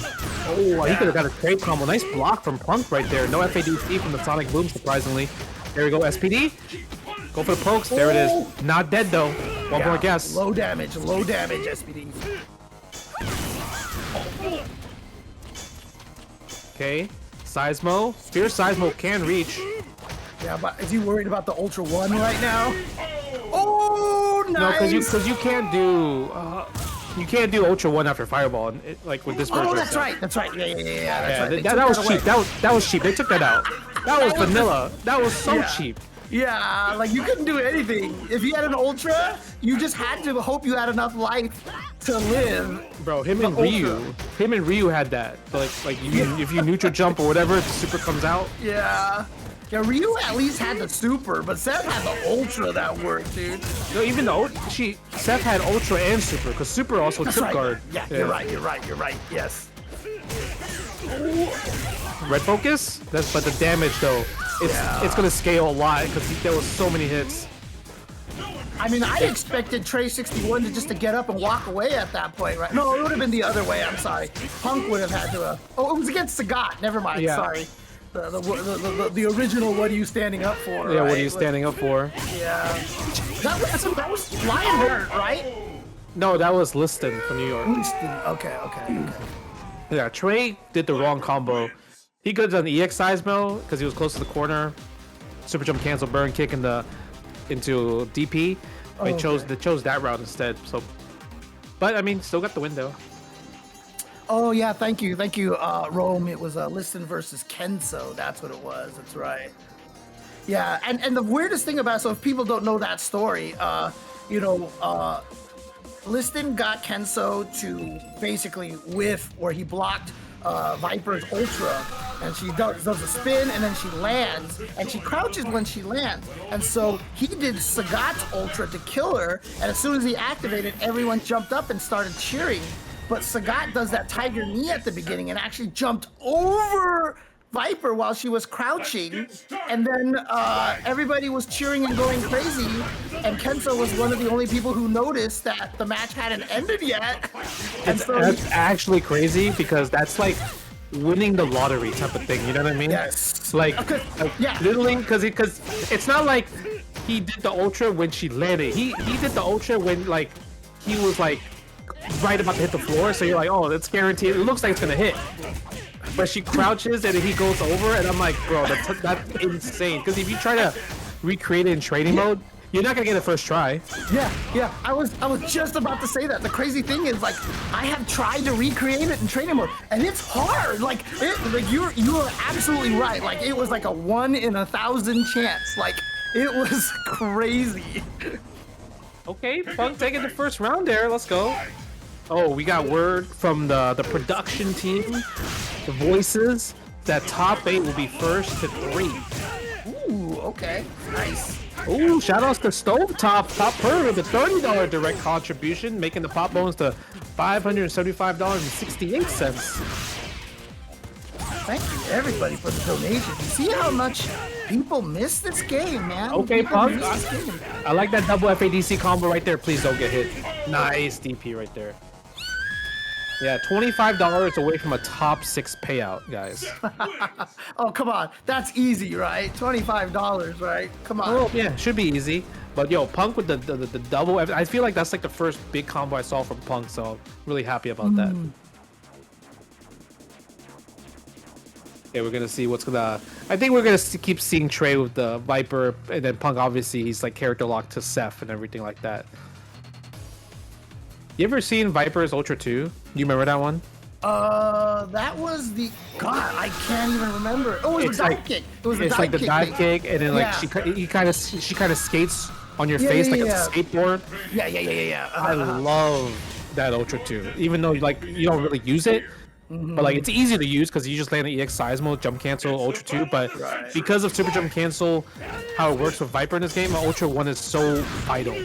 Right, and there was almost no situation where that in a combo was a route that you couldn't have landed Ultra 1 anyway. Yeah. Right. So you would try to use it maybe to jump and punish fireballs and stuff like that, but he wasn't even that good for that. Oh, dang. Okay, there we go. Omega Tom Hank with the $25 donation to get our prize pool up to $600. So we are now extending the payment to top 6. Let's go. Thank you to Omega Tom Hanks and Stovetop, of course. And everybody else, the BLT Man, Untamed Gaming, etc., for the direct contributions. DJ Vest with the $10 as well. Oh, now Will English with the $25. Shout outs to Will. I'm assuming I'll see him at Frosty Faustings as well. Hey, shout outs to everybody. But yeah, you know, big shout outs to Omega Tom because I believe he runs like a lot of like side tournaments for Ultra Street Fighter 4 at major tournaments. I think like he does that CEO because I always see him playing in the tournaments, but I think he's also the one like organizing it as well too, I believe. Nice. Okay. Yeah, I mean, look, I've told everybody all the time, right? It just takes one dedicated. Oh, look at the corner carry on that, so good. It takes, you know, 1 or 2 dedicated guys to keep us team alive, right? Ooh, And Trey eliminates Punk though. oh, that was match point. You're right. Oh, wow. I mean, it's one of those Viper games like where you just get steamrolled by Viper. That's just like a common thing, and it's also Seth, right? Because I mentioned earlier, like Viper just can really put the stun and take off the damage from Seth. But yeah, Trey was able to eliminate Punk. Okay, yeah. Okay. His Oni when they were playing the Topangas was godlike. It was so good. I'll tell you right now who I don't miss.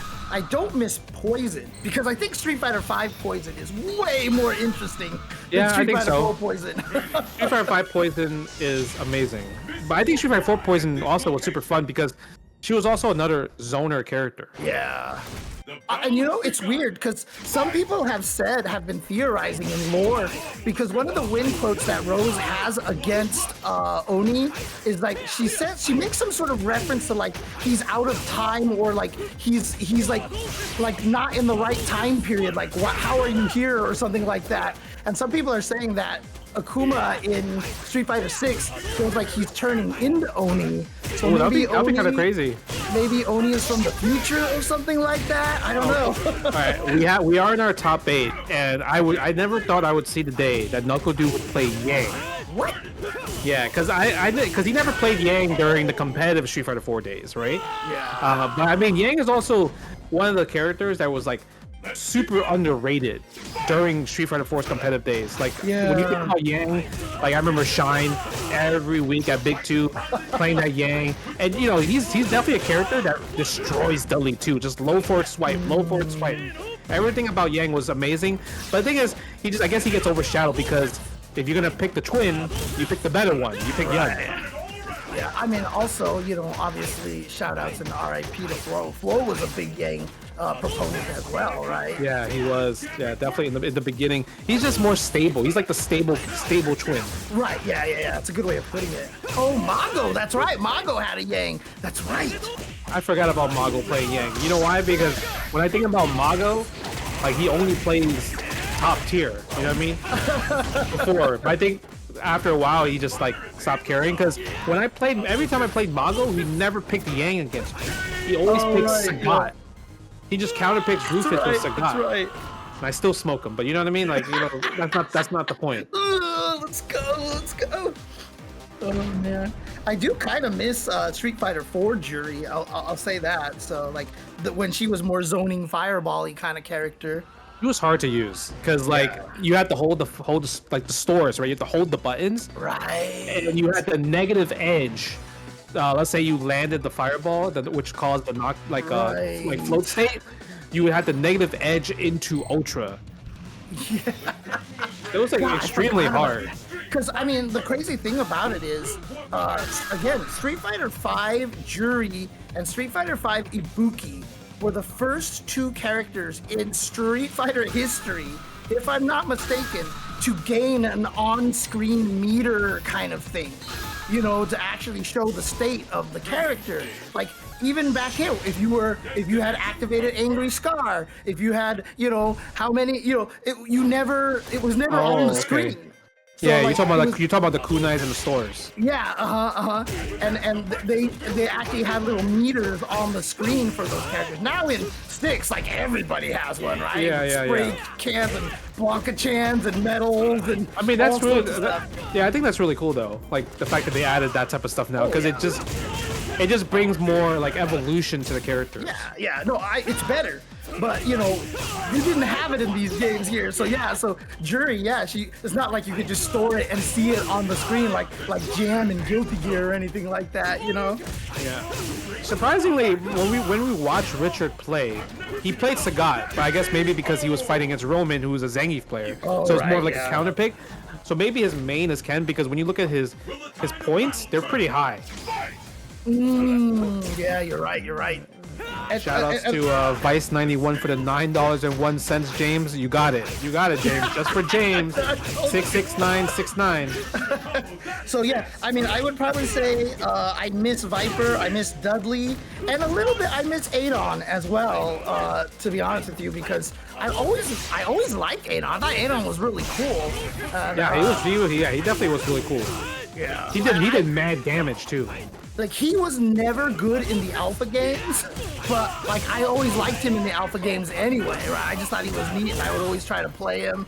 X Adon was really weird in Alpha 3, you know, but 4 was the only time that he was really truly viable, like as a character. So nice block. I do miss Adon. Yeah. Ooh. Yep. Okay. Using the EX DP, the EX rolling DP. To go for the chip damage, because the rolling DP, I mean, it rolls, right? So obviously it's anti-fireball and also a DP at the same time. Damn, that's actually pretty broken. Anti-fireball and a wake-up reversal at the same time? That's crazy. There were some broken moves in this game, dude. There were. That's pretty crazy when you think about it. Yeah, I'm surprised Blockbuster John didn't enter this tournament, because like when I was playing during the pandemic Street Fighter 4 tournaments, Blockbuster John would be in every Street Fighter 4 online tournament. Mm-hmm. He was another one. Him and oh god, why can't I remember the Dulcim player too from that period? Commander Jesse? No, Commander Jesse was one of them. He played Chun-Li in 4. Who was the? Oh god, Y2J? What's his name? Y2J? Does he? I thought he was a Marvel player. Oh, there's two Y2Js. Yeah, you're right. Or it's something like that. It's something like that. Again, like I said, I'm bad with names and faces. I apologize. So UTJ. There it is. UTJ. Yeah. Okay. Yeah, he was also another a great Dulcim player back in the day. Yeah, because I was like, Y2J is a Marvel 3 player from what I remember. Yeah, you're right. That's my bad. Ooh, yeah. I mean that's how you know there's a lot of players in general. There's players everywhere. What you gonna do when you block that with? Oh, you can. Oh, that song? Classic song. Ooh, command throw.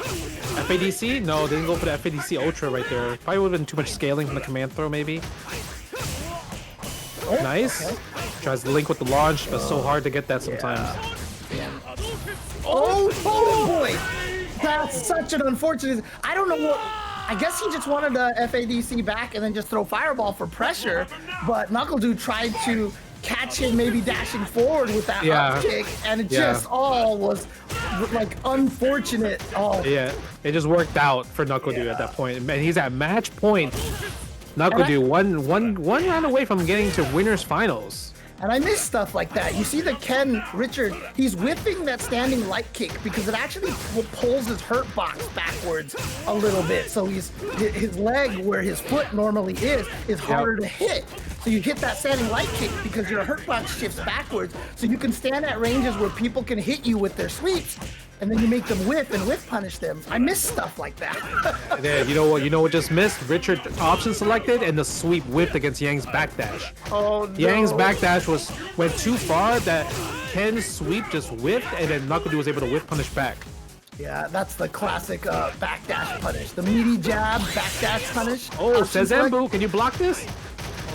Nice. Oh, he committed. All right, Richard, you can punish really hard here. That was so expensive. I think if maybe he was confused or he didn't know which side he was, because if he knew which side, he could just done raw ultra instead. Right. Yeah, you're right. I mean, obviously he did that because if you actually just do DP FADC, the ultra. Oh wait, no, they changed it so that it did the full ultra in ultra, didn't they? No, it only does it if you anti-air with the DP in the FADC. Oh, okay. Because if you did grounded, it won't get the full ultra. Okay. I remember they changed it in ultra somehow, and I don't remember exactly how they did it. Yeah. Oh God! Cross-ups in the corner. Don't forget. And Nuckledu takes it 3-0, moving on to winners finals. Yeah, which is crazy too, because so a lot of people, if you don't remember, if you're only played Street Fighter 6, if you're from the Street Fighter 6 era, Street Fighter 5 and Street Fighter 4, you could get crossed up in the corner. So Street Fighter 4 was like the first Street Fighter game where you could get crossed up in the corner, and then they kept it in 5, and then in 6 they took it away. And so now 6 is the first game that's actually gone back to the original style, which you could never jump over characters in the corner. We're gonna have next match on the other side of winners semis: xZetter versus iPeru, Chun-Li versus Fuerte. Obviously, we saw amazing performance from xZetter using that Chun-Li, but iPeru with the Fuerte. We're gonna see how Chun-Li's gonna be able to deal with this because she's gonna be the one chasing. Right. I don't think in Third Strike you can't jump over somebody and cross them up in the corner, right? Third Strike, yeah, you can with Yun. Well, no, yeah, with like certain setups and stuff like that, right? But not just like you're just back in the corner, you jump over them and get the free cross up, right? They have to be knocked down, so you. There was specific setups for it, but what I'm talking about is just you just jump over them in the corner. So if I'm holding back in the corner and they jump, it's only 5 and 6 that you can get hit by a cross. Okay, yeah. Only Oki for older games you can cross up. Yeah. It was only 4 and 5 that you could cross up. Ooh, xZetter actually chooses to opt out from Chun-Li to Decapre. I actually have never seen this Decapre. Huh. Dude, what is that color? Holy crap. But it makes sense if you play Chun-Li, you could play Decapre because they're both considered annoying characters, right? True, and I guess he wants to kind of fight annoying with annoying, right? So yeah. Look, these both are the same character. I mean, Fuerte is definitely... Well, that's not even true, because there was a lot of Fuertes that played really lame and defensively, run back stop, run back stop, run back stop, run back stop, Yeah, because they're doing run back stop because they're holding the quesadilla bomb. Look at this match. This match is crazy. Just do it. Ooh, try to get the bait. Dive kick. That's not going to combo. Plus? No, wasn't plus. Dead? Not dead. No. But watch out for Chip. Oh, no. Oh, you had it, but he still gets it anyways. And I love Oops What's comment. He said this matchup is 9-9. Oh man, that's amazing. I think if she woke up Ultra too, it might have chip damage, but the thing is he could jump out because Ultras didn't have that fast startup. You could always hold up. But she also has the air version. What if he made the read that you're gonna jump up and he does the air version instead? Oh, crazy. Okay, xZetter looking good this round right here. Block, no punish, but still gets a punish anyway. He's gonna punch that. No! Oh, nice! Read the jump. Just went for it. That's the El Fuerte special, right? Run back and then going for the EX right there. Fuertes was so good at that psychic anti-air with the EX DP. Yeah, tries to go for the command throw there. No, could have held the focus a little bit. Run slide. Works no matter what. Online. Run, slide. That's just the thing, no matter what. Street Fighter 4, Street Fighter 6. Yep, I've been saying that, Eternal Star. We need Capcom to release another collection after the CVS2 one that's coming up. Put Street Fighter 4 on there, and even though you can do the edition select, I mean, it wasn't like super accurate if you played like vanilla, right? Or was it just? I'm not sure actually. I never tried it. Yeah. I would assume it's the same. It'd be cool if they just came out, because again, I'm all about history and preservation. I would love to see one where we could actually just... What? I think they got 2 DPs there. Yeah. But yeah, and then just put Street Fighter Cross Tekken on there. You know, put a Street Fighter 4, Street Fighter Cross Tekken collection. Yeah. Roll back netcode. Which one of these fighters will snatch from the jaws of the Dude, neither... Oh, there were ones that he missed! Uh-oh, iPeru. Is he holding the quesadilla bomb? No, not yet. Oh my god, yo, they are gambling. He did. That was the exact same sequence he used last time. That's gonna kill, actually. Exeter taking game number 1 over iPeru. Yeah, I'm actually not sure what iPeru was doing. I thought he was holding the quesadilla bomb the whole entire time to let it rip, because it would have definitely chipped her out, I think. Yeah, and when you did the OD, God, when you did the EX quesadilla bomb, you had to hold 2 kicks to do that, right? Yeah. And wasn't there a way that you could switch which buttons you were holding, or was that not something you could do? I can't remember now. I never played El Fuerte to try that, but I would assume that negative edge did exist because it worked with Jury. Okay. Like you had to negative edge the Ultra with Jury, so I would assume that it would be similar to this, because like this isn't like Street Fighter 4 still had like those things like crouch tech and exists, like, you know, like random hidden tech, right? That's not in the tutorial. So I would assume that would work, because they fixed everything when Street Fighter 5 came out, where they didn't want none of those secret tech to be available for anybody. No Kara throws, no, you know, Kara stuff was big in this game. Remember, Ken's Kara throw was so good in this game. Yeah, I mean, Ken and Sagat were like the ones that really utilized Kara the most in this game. I mean, there is some characters with pseudo Kara stuff, like remember Honda, in both games, in 5 and 6, you could do the stomp, you know, the big stomp into Kara, cut to something. But it wasn't like the first frame Kara stuff, like... No. Yeah, that was for nostalgia for the Honda part. You can still Kara them, but they just don't add any, like, characters will not shift their position in the first 2 frames. Yeah. So you'll never actually get any benefits off of a Kara cancel. Alright, you think if Makoto came back in Street Fighter 6, they would give her Kara command throw? No? You don't think so? Well, I mean, to be fair, at least in Third Strike, it wasn't even like a real Kara. It wasn't like the first 2 frames kind of thing. You actually let it get all the way to the active frame off of your light kick. So I think they'd be willing to do that. But none of the, you know, like, I've got to do the super fast, you know, Kara cancel kind of stuff. So I could see them doing it to her standing light kick like it was in Third Strike. Okay. Ooh, the focus! Yeah, Fuerte had such a good focus backdash. Oh, that's right, yeah. Look at him, yo, he is going in. Yeah, go for the slide, whip the quesadilla bomb, jumping back. Oh my god. Nice jump away from the tortillas propeller. Okay, nice. Overhead. Oh, here we go. El Fuerte. Oh, yeah. DP! Oh, yeah, he threw the DP. So Decapre, her regular DPs, all 3 of them, one of them was strike invul, one of them was projectile invul, and one of them was throw invul, if I'm not mistaken. Like, all 3 of them had different states. And so you had to use the exact right one, unless it was OD, because then it was, unless it was EX, because then it was truly invincible. I totally forgot about that. You could throw Decapre's DP. Yeah, she only had one DP that was throw invincible. So yeah, man, El Fuerte. That was El Fuerte right there. Like that whole sequence of just guessing right, like 10 times in a row, doing all that damage. But we got a character switch going to Chun-Li now. Interesting. Okay. And the dangerous thing about this now is that a lot of the things that, you know, Fuerte can do that you block and he's negative, but he just rolls too far away. Chun-Li can punish those with super, and some of them she's going to be able to punish with ultra as well.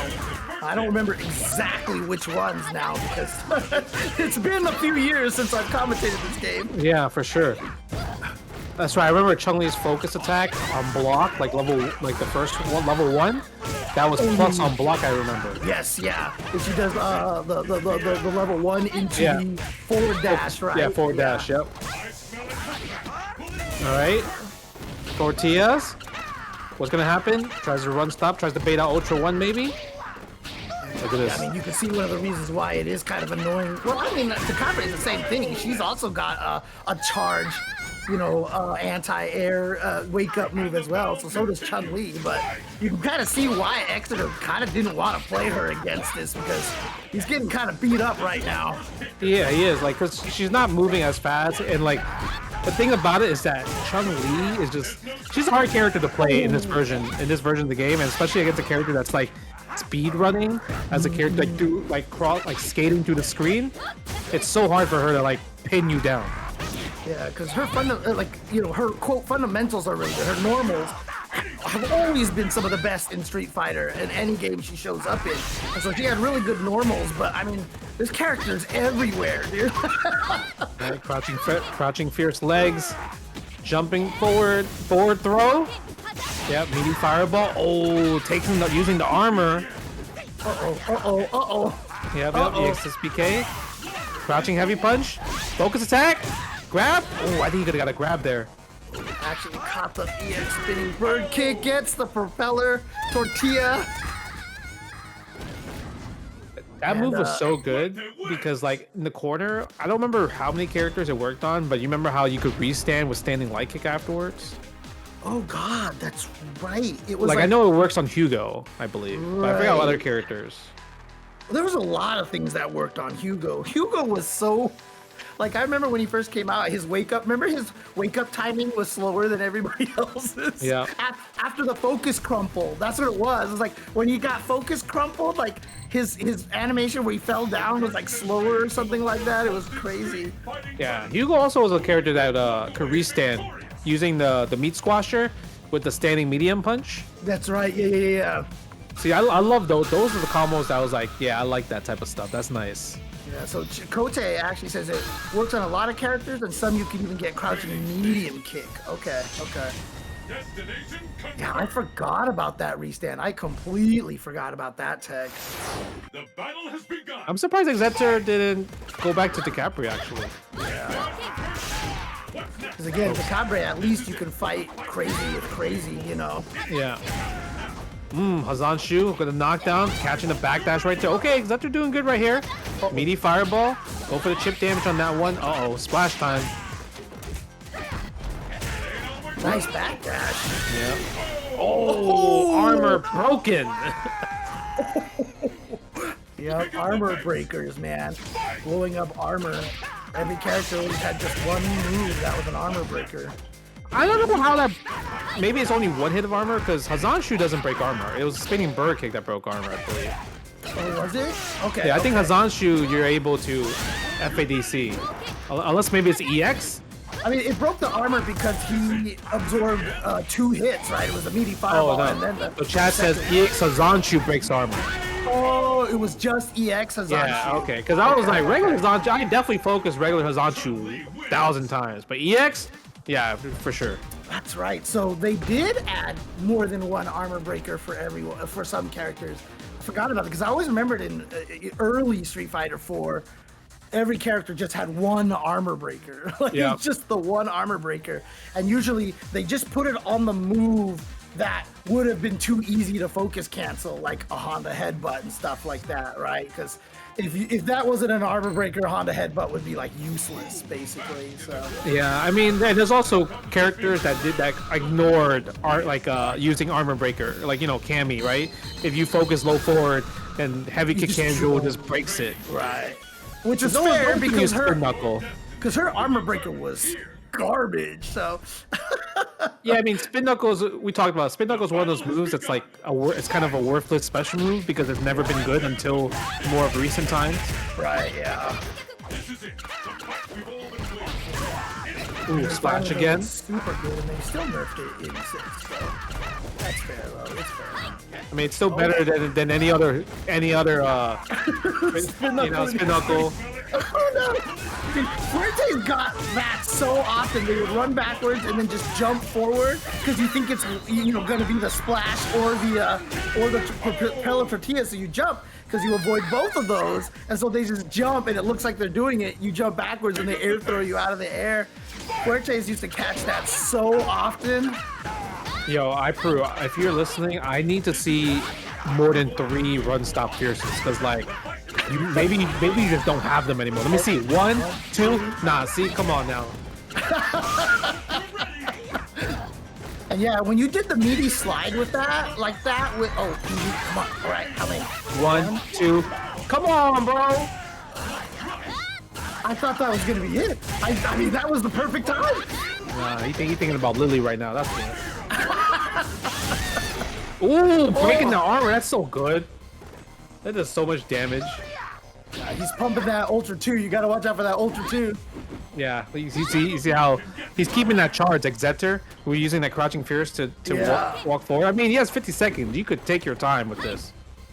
Yeah, that's not even a teabag. That's him doing quarter circle forward, quarter circle forward, quarter circle forward, dude. He's oof. The fireball hit. Yeah. Oh, did he get him? Is he close enough? No, oh, no. Good try. Oh, did he live? I can't believe he lived. Oh, the sweep. Oh. He could have reacted with EXSPK there, but I mean, it was just too much of a scramble. Yeah. And honestly, iPeru wouldn't have even had to have clutched that out if he just did the run stop fierce infinite at the end, right? I mean, come on. Yeah, or he could have done Ultra 2 too if he wanted to. Fortunately, he didn't have that the majority of the fight, so you never had to worry about it until those few times that he actually had that much meter. Ooh, we're gonna see Viper versus Yun. This is also, I think, a matchup that's like can go by real fast because these are 2 aggressive characters that can steamroll each other. Yeah. But I think we haven't seen Remy play on stream yet, so this is the first time we're getting Remy on stream right now. It's really funny too because like someone in the chat earlier on the Decapre versus Fuerte match was like, didn't people say that this game was all about careful footsies and now we're gonna have Yun versus Viper here? So I think it was at first, but then like the thing is when you start adding more characters into a game, like it changes so much. Oh yeah. And again, like. Yeah, there is a lot of footsies depending on the matches and stuff like that. It's just funny because I feel like Super Turbo is my favorite game, and people are like, yeah, Super Turbo is like all fundamentals and like, and I'm like, what are you even talking about? Have you seen Claw? Have you seen Vega in that game? Dude? There's no fundamental footsies with that character, and that's like my favorite fighting game. Great. I'm not sure. Like, people talk about fundamentals and everything, but it's really hard to find a fighting game now that actually goes on that fundamental. Yeah. Yeah, because games are changing. People are like fighting different new strategies, even if it's old or new. So that type of stuff is kind of gone. Yeah, fundamentals is a myth, I think, in fighting games, even in history. Anytime somebody says this game has fundamentals, the translation of that is I can win at this game, and so it takes skill. It's really what I think it means. Ooh, up kicks right there. Remy. Oh, but Trey waking up with Viper, nice. DP. Good forward dash on his wake up to punish that burn kick. Okay, yeah, Yun is just such a great combo character. Like, the way they changed him from like Third Strike to bring him in this version is so good because when they brought him back for like CFJ and CVS2, I felt like it wasn't a great job, but he had really cool combos. It just didn't look right. He was bad in CVS2, right? Yeah, I mean he only had roll cancel lunge punch. Roll cancel lunge punch was like the thing that was really good with him, but besides that, yeah, he was pretty bad. And that was a glitch too, right? He wasn't even supposed to have that. So wow, my man. Yeah, Remy was so brave. He did backdash into heavy kick up kicks. That's a Yun player, all right. Remember the year Kazunoko won? Like Dude, he was like 90% on wake up EXDPs with his Yun, dude. Like he was like psychic that whole tournament. And Gustavo was actually the person who came the close to beating him in round number 1, if I'm not mistaken. With Abel. Yes. Yeah, and that's a hard matchup too. Like dive kick characters usually give Abel a tough time because they could just hold up and dive kick anytime if you feel like a command throw is coming, right? Yeah, that's right. Yeah. All right, let's see. We'll probably get Viper again. Come on, guys, in the chat. Let's chill. Let's chill in the chat. We're enjoying some Street Fighter 4 here. Come on, let's have a good time, man. Let's have a good time here. The stage of battle is set. Yeah, I don't even read the chat. Let's get started. Fight! Ooh, he's a ha! Okay, again, Seismo, nice punish with the medium punch, Thunder Knuckle. Yeah, catching the landing on the dive kick. Yeah. Because Yun's dive kick, like, it wasn't as good as Rufus, because Rufus didn't have a height restriction, and like, it was easier to make his dive kick plus compared to Yun's. Yeah. Ooh, nice super jump cancel right there. I love super jump cancels. Wasn't it in the original arcade they didn't have the height restriction on their dive kick or something like that? Because I remember their dive kick was just super busted. I think it was a bit lower, but it was also like Yun damage output was super high. Right. His lunge punch was plus on block from full screen. I mean, you know? it's still you can still do the EX one, right? The EX one is still plus on block, if I'm not mistaken. Yeah, and he was able to combo his EX lunge punch from full screen into lunge punch again, right? Because you know there was that famous line where it's like we felt that Yun had trouble getting in, so we wanted to make this move better. Oh, Rock the Reaper, trust me, I remember all about Tiger Knee Cannon Strike, dude. Missed that so much. Genai Jin was so good to use in AE because it did so much damage. That's right, yep. It was one of the reasons why you played, like, it was weird, because Zangief wasn't good, but he was good because he could fight the twins, even though in the end, the twins, I still think won that matchup, you know, as time goes on. You know, people learn to fight Zangief better with the twins, but it still actually shot Zangief up in the tier list because he could fight the 2 strongest characters in the game better than most other characters. And he was able to fight Fei Long at the time. Yeah. Because Fei Long was number 3. Yeah, because it was Hong Kong edition. Yeah, literally Yan Yang, Fei Long were the GOATs. Okay, let's see. 1-1. They are swinging right here. Birdie was a Street Fighter 1 character, but then he came back in Alpha 1, at least theoretically, because I don't even think it's the same character. You look at Birdie in Street Fighter 1, he does not look. Oh, we got the nice, the second hit of the up kick combo. Yeah, that's also like I think character specific, where you get the light kick, up kick, one hit to get the a further combo. I forgot who it works on in general. Ooh, could have done Crotch Fierce right there. Trey 61 with that Viper looking good right now. Tries to use standing heavy kick to anti-air for the knockdown. Punish. Super jump. Oh, didn't get the super jump, I think. Yeah, that's the mix. That's the classic mix right there for Viper. Now, some characters could low profile that burn kick there. Remember the like, oh, did they nerf that? Because I remember Shoto's could like do crouching medium kick. Yeah. I don't remember if that still exists actually. Okay.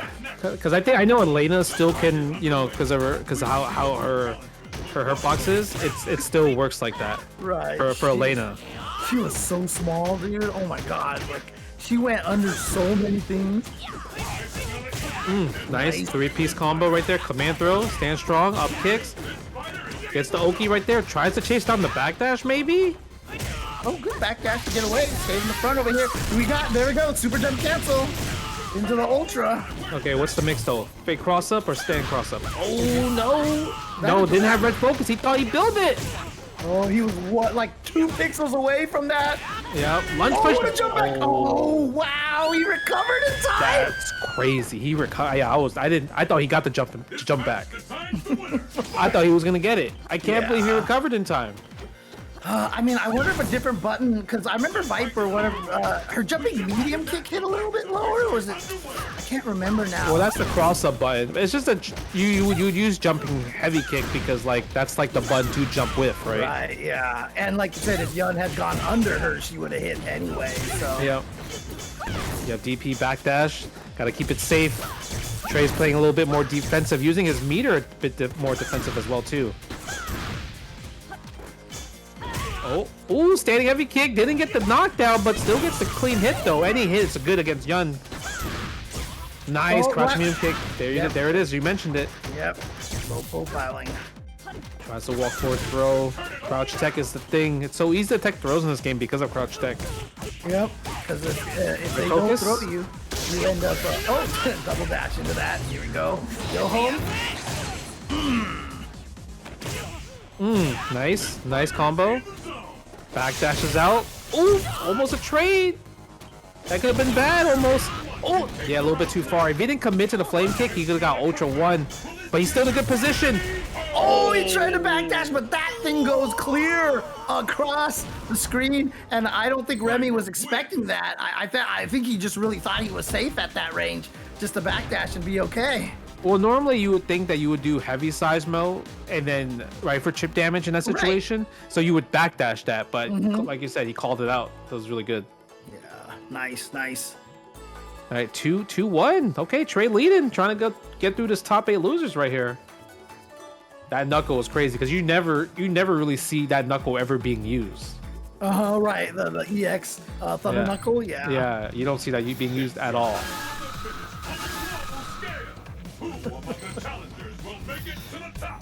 Ooh, he's gonna make it to the top. I always think it's funny because, like, obviously one of the people that wants Viper back the most is Sherry, right? So she needs to play some Street Fighter Duel because Viper's top tier in that game. So is it like classic Viper, or you have to get like a special Viper? No, the classic Viper is actually still one of the best characters in that game. So. Oh, really? Nice. Yeah. I still see people from your guild all the time. So. Oh, really? From your dojo, yeah. That's funny. Because I haven't played in so long. Right. I still play that dang thing. Okay, goes for the up kicks right there. That palm does so much damage. Ooh, good chase! Ultra, is this enough? It is. Wow. Nice. Was it somebody? I think it was Olaf who was joking about like creating the single moms team, or at least the fighting game mom team, right? So Viper would be a part of that team. Vanessa from King of Fighters would be part of that team. I didn't know she was a single mom too. Well, actually, I don't think she's a single mom. I think she's just a mom. Because I think she actually has a husband. Oh, okay. Remy with the perfect. God, that Viper scream, I just remember at every tournament, if there was a Viper player that died, that's like all you would hear. You would hear that pretty loud. It's definitely something that you hear. No DP reaction. Yep. Stand strong into heavy kick DP. Ooh, nice dive kick. Oh, but doesn't commit. Yeah, it doesn't commit. Get the confirm. He can do. Yeah, he can do Genaigen if he wanted to. Right now. Yeah. Oh, I see right now. Yeah. Gotcha. Oh, what? Red focus instead. Is this enough? No. Not enough to kill, but gotta watch out for the chip now. Oh, yep, there it is. That's fast too. That's a fast move. Yeah, I don't even think it chipped. I think he just walked into it. Yeah, it's just a victory right there. So he didn't even die by chip. It's just, like you said, it's a good surprise attack because it's just so fast. I think it would have chipped damage. I think it would have killed if it did chip. Yeah. But I think Remy could have killed if he did earlier. He didn't have to do that last scenario if he did Genaigen too. Because Genaigen was definitely a super that wasn't used too much in further in Ultra Street Fighter 4. But it did have its uses for like in terms of like if you needed max damage. Yes. Because Genaigen would have worked for that one. Yeah, because I mean the scaling on everything gets reduced so bad. So this game had no minimum damage scaling, like you know how in Street Fighter 6 level 3s can only scale down to 50% and that's it. Like it can't go lower than that. This game had none of that, so that's why ultras would do no damage, because everything's doing 10% at the end. 10% was the lowest you can get. Yeah. So if you had a combo that was scaled all the way down there, you would activate Ganagin, because now you had so many hits that you could actually kill with that instead of a lot of other stuff. There we go. Nice throw right there. Oh, that's an ultra. You didn't need to get the stun. Oh no. Profound sadness. The one thing I love about Street Fighter 4 the most as well too is like, you know how like now like you could tell when stun is happening because there's a bar for that. Like Street Fighter 5 and Street Fighter 6, you know, when you're burnt out. Street Fighter 4, you had to like, okay, if I do this combo and I land this, I know where the stun value is, right? Right. People were able to tell when that stun was gonna happen. I thought that was like so cool. Yeah, it was weird because I remember, you know, having commentated so many Street Fighter 4 matches, you know, I got used to feeling that sense too, right? Yeah, you're like, oh, it's gonna be one more hit for stun, and yeah, it was weird, but it was a skill that you had to have for sure. Oh, man, this is 2-2. Match point for both players right now. Jumping medium kick. Look at all the meter too. The meter is so dangerous too. They both do so much damage. Oh, well, there goes two of it right there for that FADT. Oh, what? Did that low profile? The EX lunge? Yeah, light kick, light punch, thunder knuckle, low profile. It was actually a pseudo anti-air. Dude, and that was so unfortunate. So people might not realize, because like in modern Street Fighter, a lot of times when you have a mechanic, everybody's mechanic has the same kind of properties, but in this game, some people had slower focus attacks and just no range. Vipers had no range, so she missed that combo, but gonna land that burn kick, and Trey 61 is going to advance, and unfortunately, that is the end of Remy's run over here. Yeah, Remy was pretty close there, because like that last sequence before Trey won, Remy hit the air-to-air with a jump medium kick. He tried to do shoulder to get the cross-up shoulder when Viper was coming down, but he did it too late, so it landed in front. That could have been the game changer right there. So once he messed up the timing, it was kind of Trey's game at that point to win. Yeah. Well, unfortunately, like I said, Remy is out. That means Trey will be going up against Richard next. And we're going to see, I believe we're going to see TrueLionHeart going up against Roman. And they'll be going up against each other. And whoever wins that one... Hey, you hear this team though? This team is godlike. Which one's this team? Nah, you know this team. Wait, I don't have my volume up high enough. Hang on, let me see. Nah, you gotta put that volume. This team is bumping right now. Oh yeah. Look at that. Bees in my hair. You know, I'm one of the only people who unironically really likes the original from Third Strike. Nah, this one is amazing. Ooh, this gets me hype. I want to press some crouching jab now. Oh, God. Look at that.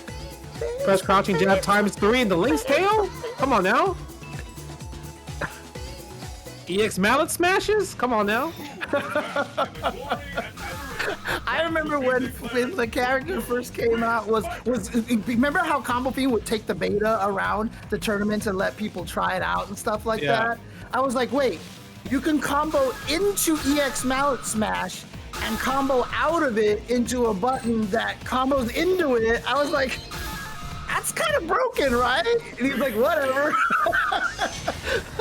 It's crazy because when you look at it, the damage was so minimal, so maybe they're like, it's not that bad, but it actually was crazy. And it was hard. Rufus, let's go, Roman. Okay. I mean, oh yeah, there you go. There's your boy. And a lot of players, I mean, because of Elena, like I think Cien was one of them, you know, they had different controller configurations. They would open their stick and swap the buttons to get the plinking so they could plink the crouching light punch. Yeah. Oh, look at the Walrus Rufus, the animal costume outfit. Hi-ya. Ooh, Tiger Walrus. Yeah, like this is a classic match that like I feel like Rufus players in America has fought a lot because we, like me and Ricky, right? We would have to fight against, and also Brent, we would fight against Sagat players like Sanford, Lionheart, Reinhardt, like all the Sagat players. So this is a classic, like, kind of like a Tom and Jerry matchup. Yeah. I mean, I was about to say, you probably had to fight a ton of like L.I. Joe and Sanford before you came out to California, right? So Yeah, but the thing is, I didn't really mind it too much because I don't know. I guess maybe because I play more defensive. So, because if he whiffs standing heavy kick, I could sweep it, right? And then I get my knockdown. Okay. Yeah, I mean, I always remember me and David used to say, your sweeps with Rufus were godlike, dude. You had like some of the craziest sweeps. Okay, so I never told people this, but there was a trick, right? Because the trick is, for some reason, everybody had this feeling. When you are blocking Rufus and you're like, oh, I finally pushed them away. Now, the first thing they do, they stand block, right? They stand block because they're like getting ready to punish the dive kick. Oh, right. So they're not reacting. They're preemptively thinking the dive kick is coming, so they're getting ready to anti-air. That's why the sweep always connects. So when I do a string and I press sweep afterwards, they get hit by it. That's so godlike, dude. Just like that. He was standing up. Why was he standing up? He's listening, dude. Roman was like, oh, good stuff. I'm going to use that. Because they're getting ready for the dive kick. They're like, okay, we know the dive kick is coming after this. Oh, what so a I jump need to punish back. it. Ooh. No! Human error. Here we go. Yeah. But there's a bit of scaling on that one. That tower combo. If you did raw ultra, it would have done way more damage. Yeah. Oh, misses it. Misses the cross up after that. What was the most damage you could get into the ultra one like that? Or was it just raw ultra really was the best? I mean, when he side switched, if he was a little bit closer, then he could have done like Stand Fierce into like Galactic Tornado into right. Ultra 1 right there. But at that point, you should have done like raw ultra there. Because, I mean, he could do what? Like a Stand Fierce, EX Galactic Tornado into Ultra. Oh, no, you could do it raw in the corner. That's right. Yeah. That's but right. you could also do EX Galactic Tornado into Ultra as well. Into FADC, right? Yeah. So.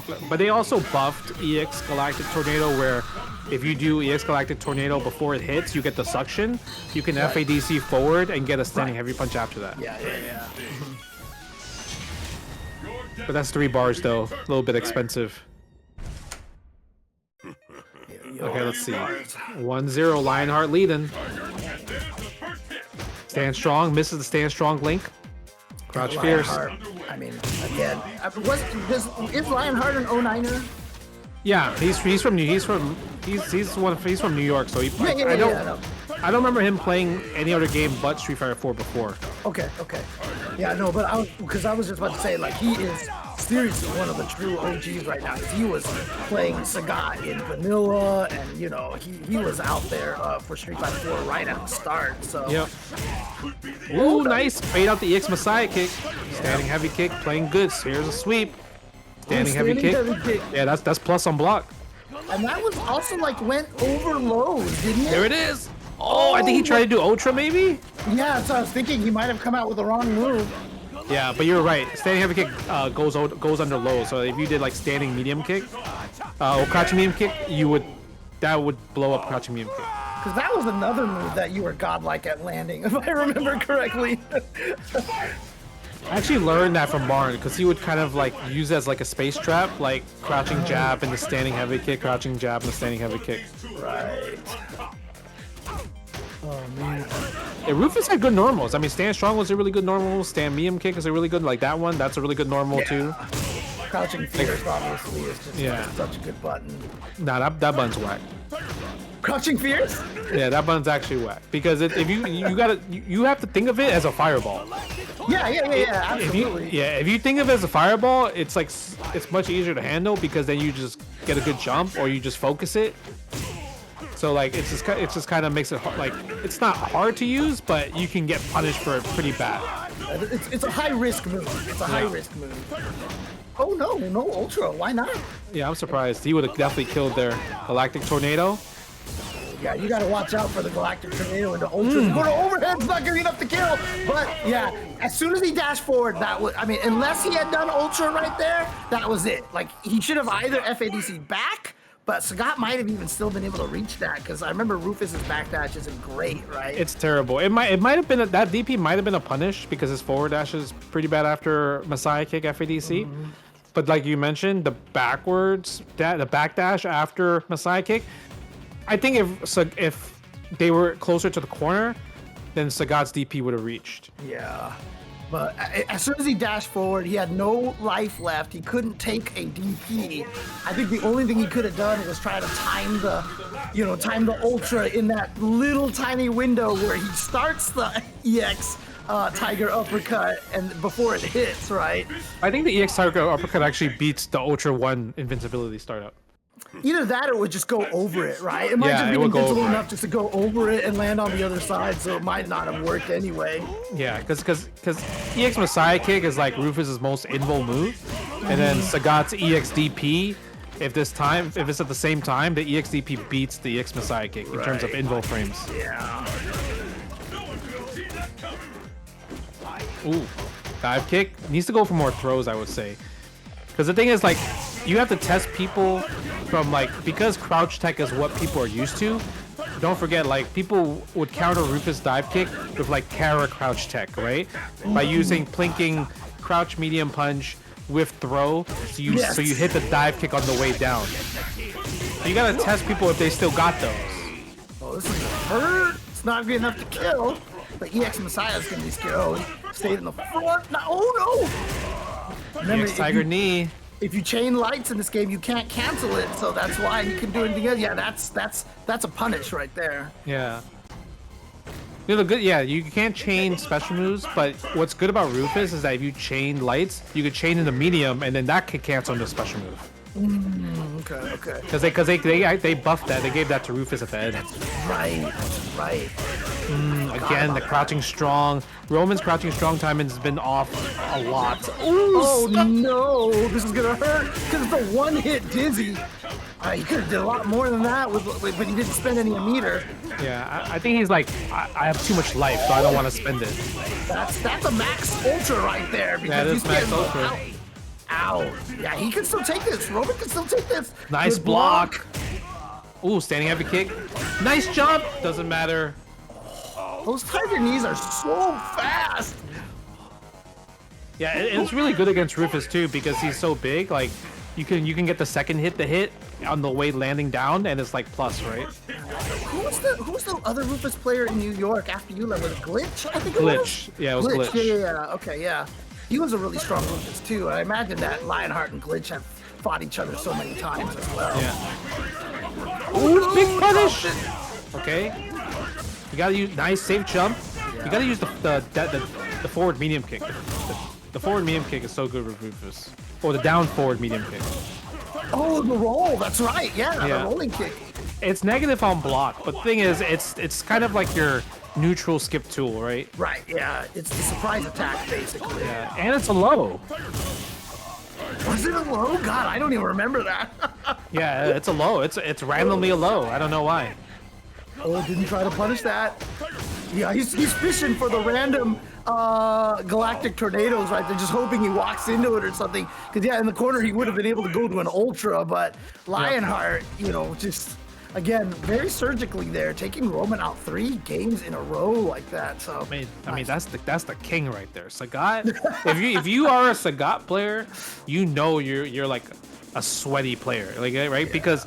It's not like Sagat can steamroll you. Like he has to like pick his places, when to throw tiger shots. It's not like ST where you just turn off your brain and throw tiger shots, right? Right. You have to really take your time and think about positioning, where you are on the screen, which buttons to press. So yeah, I mean it's definitely a hard matchup for Rufus, but Roman still got a lot of opportunities, even though it's considered a hard matchup for Rufus. yeah, I mean obviously after vanilla because. He didn't steamroll you in vanilla. He just drained 60% of your life, like with one combo, basically. Yeah. But yeah, for sure, towards the end, he was not one of those characters. He was not a momentum character, right? He had to be a patient character. And that was a tank. He was a tank. Yeah, and again, like I said, it's so funny because I was having a conversation again with Olaf. We were talking about true turtle characters because these days. In every fighting game, a turtle character does it with projectiles, right? It's always Yoga Fire, Sonic Boom. You don't have characters like Honda who are just like really annoying turtle, that kind of defensive character anymore. And we really have lost like that kind of archetype, honestly. Like it's because it's boring to watch for spectators. Yep. Yo, shout out to Loot Dog 903 for the Prime. Yeah, because like I think like the the way of thinking of like modern fighting game is like, okay, we want to be an esports. We want to get people hyped watching our games, watching our tournaments. So we gotta take out the lame stuff. Yeah, because he like he's flying around, right? And he's supposed to be slow character. It's crazy. So. We gotta give a big shout out to Punk for that, because he was preaching how Dawson was broken for the longest time. Nobody believed him. So yeah, that was all Punk. Punk knew. He was like, yo, this character kind of crazy. Yeah, but like I said, the hardest thing about him is that it just takes so much to learn, whereas Luke didn't take much. I mean, if you had fundamentals, you knew how to play Luke. So, you know, that's why we had like 10 Lukes at the last Capcom Cup and only like 2 Dulcims. Have you ever seen this Sagat outfit? I remember it, but... Ooh, that was a sick link. Okay, Richard. Crouch short times 3 and a standing heavy kick. It's the Halloween one, right? Because the pants are all like bloody and stuff, so... It would have to be, but the red nose is killing me though. The red nose is insane right now. Right. The clown hair too. It's like Faust, right? When he throws out the Afro bag. Yeah. Look at the tiger shots. Tiger knee. Ooh. Okay. Light punch, dark knuckle to go under the standing heavy kick. Yeah. Tiger uppercut. Oh, nice. dang, nice. That was a sick anti-air. Yeah, but wake up, Odie. Seismo. Wow. Yeah, it's crazy. It's crazy because that interaction that they just happened with EX Wake Up EX Seismo, you saw Richard assuming that he was gonna do flame kick because he option selected with crouching light kick into standing heavy kick. Right. Yeah. And Idiots. and also, you saw too when Richard killed with that DP. He was 1 pixel away from having a meter to FADC it. So I'm wondering if he thought he was going to build enough to FADC it in case he blocked. But, you know, Trey just got hit, so it worked out for him. Oh. Well, that's right. I forgot. I totally also remember just right now that throws did an insane amount of stun in this game. That's right. That's right. Yeah, like I think it wasn't like 100 stun did it do, or like depending on the character. Because I remember Rufus was like, I think they nerfed it. It was like 120. I can't remember. It was a lot. It was a lot for sure. Oh my god, dude! Richard is just. I mean, he is going nuts with his DP. What the knee? Telling you, he's going in. Yo. Ever since the Zangief matchup, bro, his dragon punches, he feels it. He feels it. I mean, I don't know how you feel about this because you know you're old school. Obviously, in the context of 5 and 6, they'd be broken. But I do miss invul DPs. I just miss having meterless invul DPs, man. Yeah, I mean, invul DPs were pretty fun. They were because they were like they were risky, but then when you hit it, it feels really good. Dude, yeah. And you know, I've always said that the DP, the regular DP is the smartest move in fighting games because they teach you how to play fighting games because what's the first thing that you do? You start mashing DP, but when you fight good players and they just let you whiff, or they backdash through it, or they block it and kill you, you never think, wow, blocking is cheap. Like, you're like, oh, good call. You called out my DP and you died. And so, like, you're already starting to understand mind games. And so I just feel like they're so important for onboarding players that I'm sad that there's no invul DPs anymore. I blame no more invul DPs because of just like people trying to learn the game. Yeah. Because that's probably where those invul DP mash invul DPs work the most. I mean, that's why there was that Ken meme, right? The flow chart. Ooh, nice option select. Okay. Yeah, Richard has been option selecting. People like it's just sometimes it just hasn't been working out, but finally that one worked out. Dude, that was such a nice option select right there. In the Ultra, most people just do it in the sweep, you know? Yeah, I don't think Sagat sweep is like long enough to maybe catch Viper's back there, possibly. Oh, that's true, that's true. But that was a sick option select. That's crouching hard, jab, dude. yeah. You're throwing that whole Ultra in there. Oops, is that what he's trying to do? No, I think he tried to combo, but like he missed the timing for the angry scar. Yep, Seismo, push him back. Medium, I think you could have done, if it's counter hit, you could definitely link crouching medium punch into Thunder Knuckle again. That's right. He could cancel in the Scar and combo afterwards. Red focus? No red focus. I'm surprised. Yeah, because we've seen him use that red focus a lot in that situation. Yeah, because he would have done Ultra 1, got the hard knockdown, make him guess afterwards.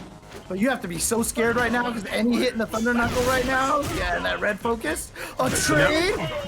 Kara DP as well, too. See?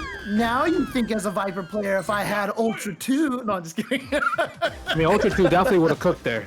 Yeah, but again, it's just not worth it for that one time you would use it in that situation in like 19 matches, you know? Yeah, I mean, it's like, it was really cool that they introduced Air Ultras in Street Fighter 4, but like, utility-wise, it was like never used. I think Gen was the only one that was like used depending on the matchup, but like, I never seen Viper ever using Burning Dance.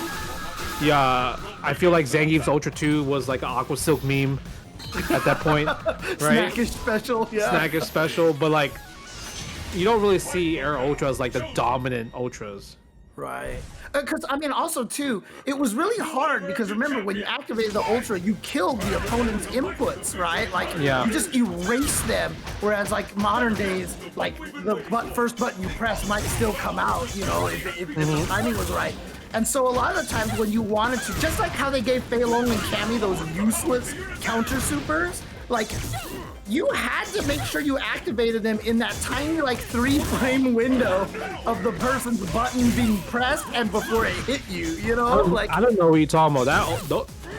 Fei Long's counter Ultra was very good against Rufus.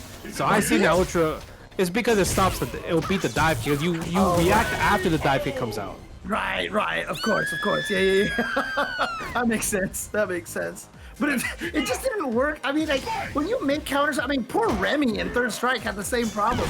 Don't make counter supers, do the, you know, the super activation until it triggers, man. No, yeah, that super is terrible. Blue Nocturne, terrible. Because it didn't even work as an anti-air. Yeah. Ooh, nice. Trades worked out for Richard. I like the Fireball FADC attempt to force maybe trade a jump. The trade didn't bite though. Richard, match point. Red focus? No, red focus again. What's going on? Oh, trade. Oh, that could have been it right there. He Could have been. Another trade again. Oh. Well, you know what?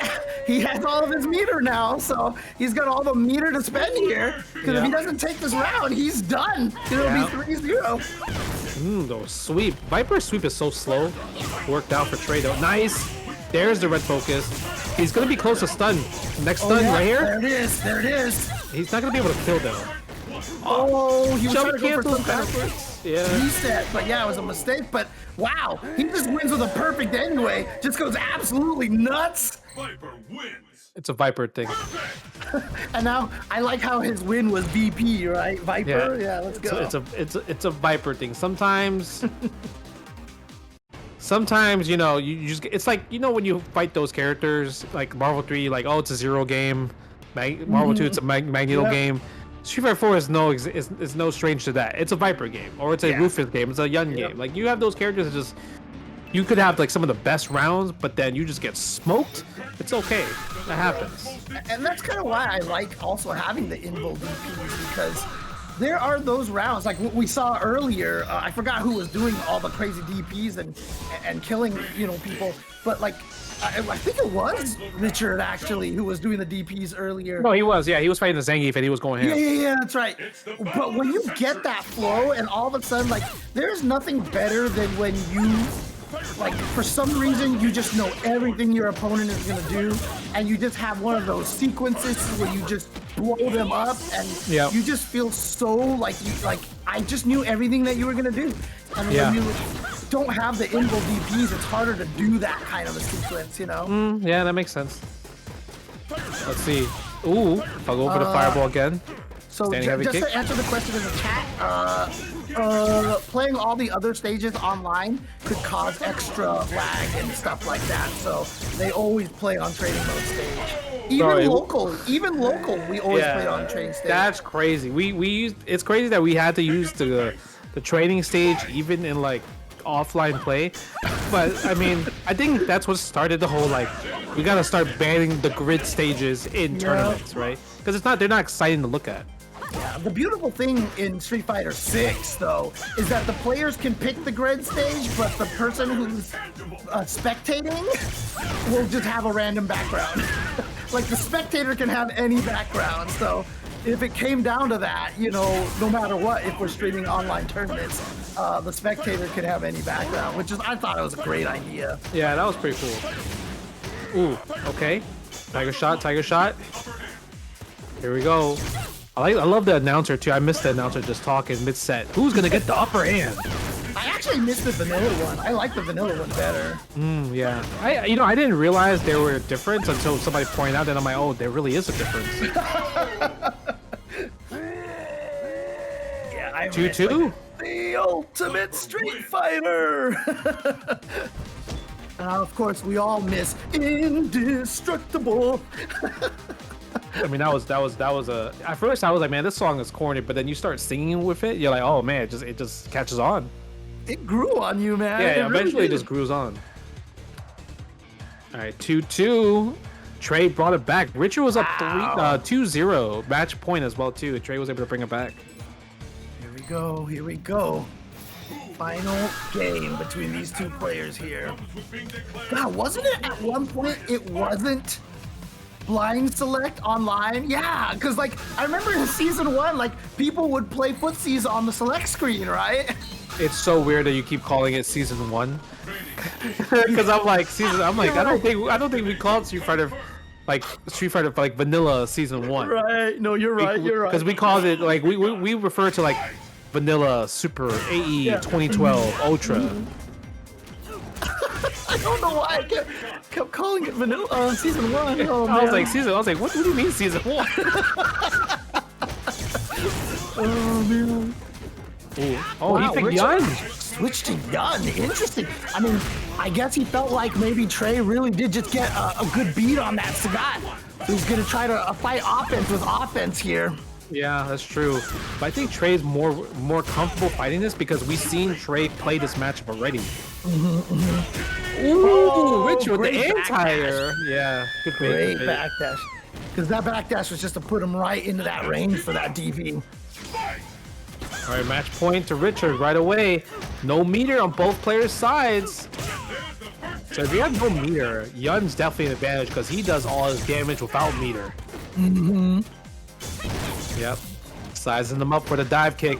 Sizing up for the dive kick. Oh, misses it though. Standing heavy kick. No one was scarier in a neutral jump than the twins here.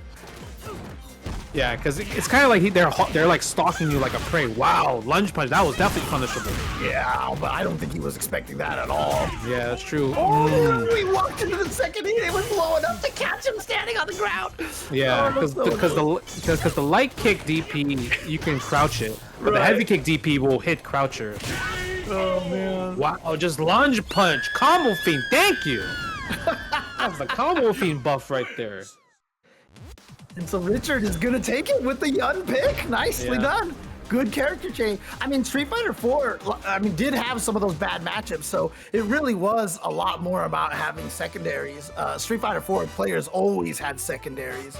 I don't feel like we have that as much these days. Maybe I'll try to do the Ultra David. He always takes the bus. Like, the buses are really nice. Like, they're almost like rolling airplanes. You know, they've got, like, you know, the bathrooms are on there. You've got the outlets so you can plug in all of your, like, laptops and all this stuff like that. Does the bus have loyalty programs? If not, don't do it. That's fair. That's fair. You're a traveling commentator. You need to get these loyalty programs. No, you're right. You're right. You're right. Lionheart versus Xeter, Chun-Li versus Sagat. Motion versus charge. Yep. And it's like hard, right? Because like Chun-Li is not known in this game to have like really amazing anti-airs because she has like situational anti-airs. Sometimes you use standing fear, sometimes you use standing heavy kick or down for a light kick, right? Didn't she just have the standing light kick, or did that not? No, that was Street Fighter 5. Okay, 5 was the one that. Yeah, because her stand light kick goes horizontal. It doesn't go vertical. Yeah, and you saw right there the. Oh, that's right. Yeah. Oh no. Oh yeah. Okay. She's also not a complete character. Yeah, he actually did the jumping heavy punch, and you stand blocking because the second heavy punch could hit you as an overhead. And Yep. so TrueLionHeart actually was expecting the second one, and Exeter just landed with the crouching light kick. And that's how he caught him with that combo. That was so unfortunate how the Ultra one did not finish connecting afterwards. It's actually sad. Yeah. Okay. So when I saw it, I was like, wait, that was supposed to finish, right? Yeah, Like, this is supposed to be a launch, and she does like a little 360 in the air, Yeah. and then she flies down gracefully to the ground. Nice. FADC sweep. Oh, what a call out! You see that? Yeah. Nice cool. tech on the throw again. Both jumping at the same time. Maybe a standing heavy punch. Standing heavy punch is really good against Sagat. Hard knockdown. Go for the legs. Safe. Again, there's a sweep working out there. Wow, wait, what? Did I punish? Oh God! And then it's what? Just maybe expecting a backdash or something like that? It could be. I mean, Kara DP on Wake Up punishes backdashes, punishes crouch tech, punishes throw techs. So I mean, it's definitely a thing that covers all options, but you have to spend 2 bars for doing that, right? And technically, There it is, 3 James. bars, You're talking right? about it. Oh yeah, That's yeah. super. That super's so fast. It's Yeah. one of the fastest moves in the game, and oh wait, it was like 2-frame startup or something like crazy like that. Because he just punished a lot of things that nobody else could punish. Yo, Squeegee Man with the $30.31 direct contribution to make it to an even $700. You know what? You're awesome because I'm a person that hates to see the pennies, the cents. So I love seeing even numbers. I'm a big fan of even numbers. $700. Man, so you just heard it here, guys. You know, Justin Wong doesn't like sets, right? Like he just plays crazy online all the time. He just mashes. If you just throw like $1.69, $2.57, I just can't stand it. I need to see the number round out. No, if you're OCD, I definitely like the whole numbers for sure. So I definitely like seeing the whole numbers. It's funny because when I travel to like different countries with my wife, like anytime I get change back, I just give it to her. I'm like, nope, I am not handling it. I am not handling it. Do you have one of those giant change jars at home? Oh, I have a giant change jar, and I can't even separate it because they're all just random coins. Oh, some of them are foreign coins too, huh? Yeah, I definitely did not care at all to keep it like accurate. I'm just throwing all of them in there. What would happen if you forged some of those foreign ones into those like coin collector machines? You know. So I did that before. You know what I mean? I did that before, and they just give it back to you. Oh, Come well, on, then Lucas. $1.01. Are you kidding me? It still We're at works then. 7:01:01. Jesus Christ, Lucas. Lucas did that just to troll you, dude. Oh. Oh my god. We need to get it to 7-Eleven now. So. Yeah, if you ever go to Japan, 7-Elevens will have the ATMs where you can actually pull out your American money. Although you will get charged a fee, but it is still the best place to consistently be able to find an ATM to work with your. It's a Citibank, that's why. Right. Oh, nice got the FADC combo. Let's Ooh, go! one more. Oh, baited. He said baited. I like the idea from Lionheart because yeah, you're gonna mash DP in case they miss the link. And I don't know if Exeter was trying to bait it, or maybe he pressed the button too early and so it didn't come out and it just worked out that way. But that's how you do it. I mean, the scaling would have been crazy anyway, right? So like you shouldn't finish the combo at that point because you weren't gonna kill. Oh my God, Shams donated another $1.01. Let's go, Justin. $1.070202. Let's Come go, on, bro. Justin. It's Don't so tell funny. me we're gonna keep going up. 70303, 70404. Don't do it. No. I mean, what we need to see Nuckledu with $1.01. FOH for Justin. There you Bro, go. 70303. It's crazy because if the camera was on me, I rolled my eyes so hard right now. No, you know what we need to get it to now, right? I If somebody know. can Yeah, I donate- want to see 70400. No. I want to see someone donate. What would it be? enough to make it 7, 37, 37, and then we could really yell, "Let's go, Justin." Nah, it doesn't work like that because you have 7. You At gotta the be. front, It ruins it. You would have to make it at this point where it would have to be $3,737.37. Yeah, you're right. So someone should donate enough to make it $37.37. My man Emperor Snow, that's what I'm talking about. Oh, come on. Ain't no way after they got it to 705 that somebody donated from perhaps Jalen $1.01 to make it 70601. Ain't no way y'all just did that. It's so funny too because and I always will respect his decision, but a lot of times people ask me, "Do you know who it was that shouted 'Let's go, Justin'?" And I'm like, "I do," but I will not ever reveal it because it is his story to tell. So. Nuckledu with the 27 cents, 706.28. Let's keep it up. Dude, did he just make it go just crazy? He just wanted to find the most random numbers possible. Just to irk us, dude. That's Kill crazy. our OCD. That's Kill crazy, your- bro. But I mean, right now Lionheart's cooking right now. But Xeter got Sagat in the corner.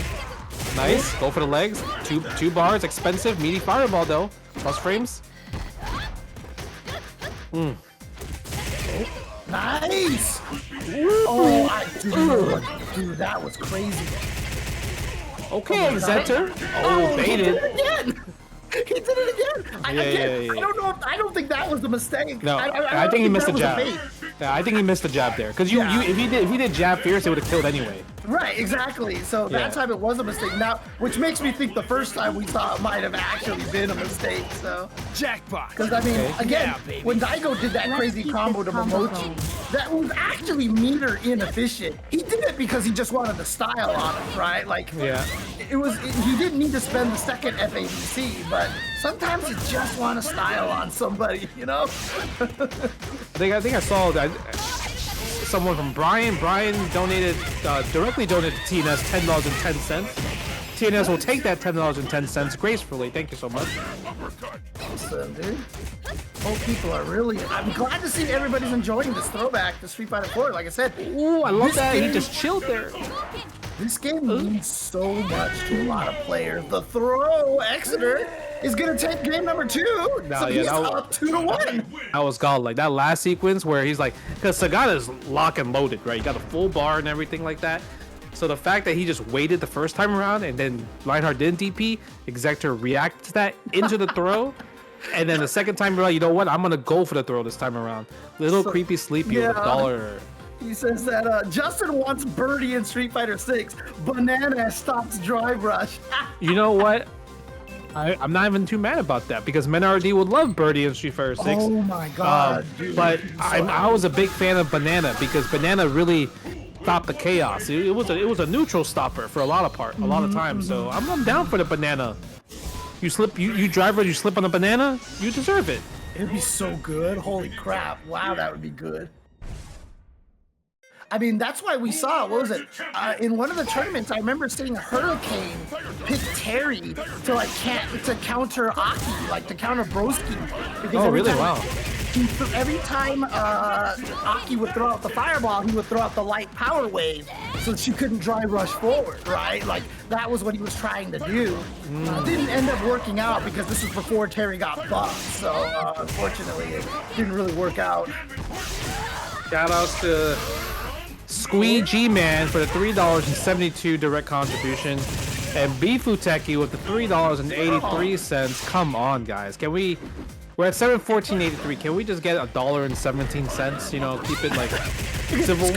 Squeegee Man actually got it to 0-0, and then Bifuteki came in and just messed it up. Oh Yeah, he ruined you saw it. right there, crouched before the second hit of the jump fierce. And on neutral, Chun-Li has to do both hits, so she can't even mix it up on the neutral jump.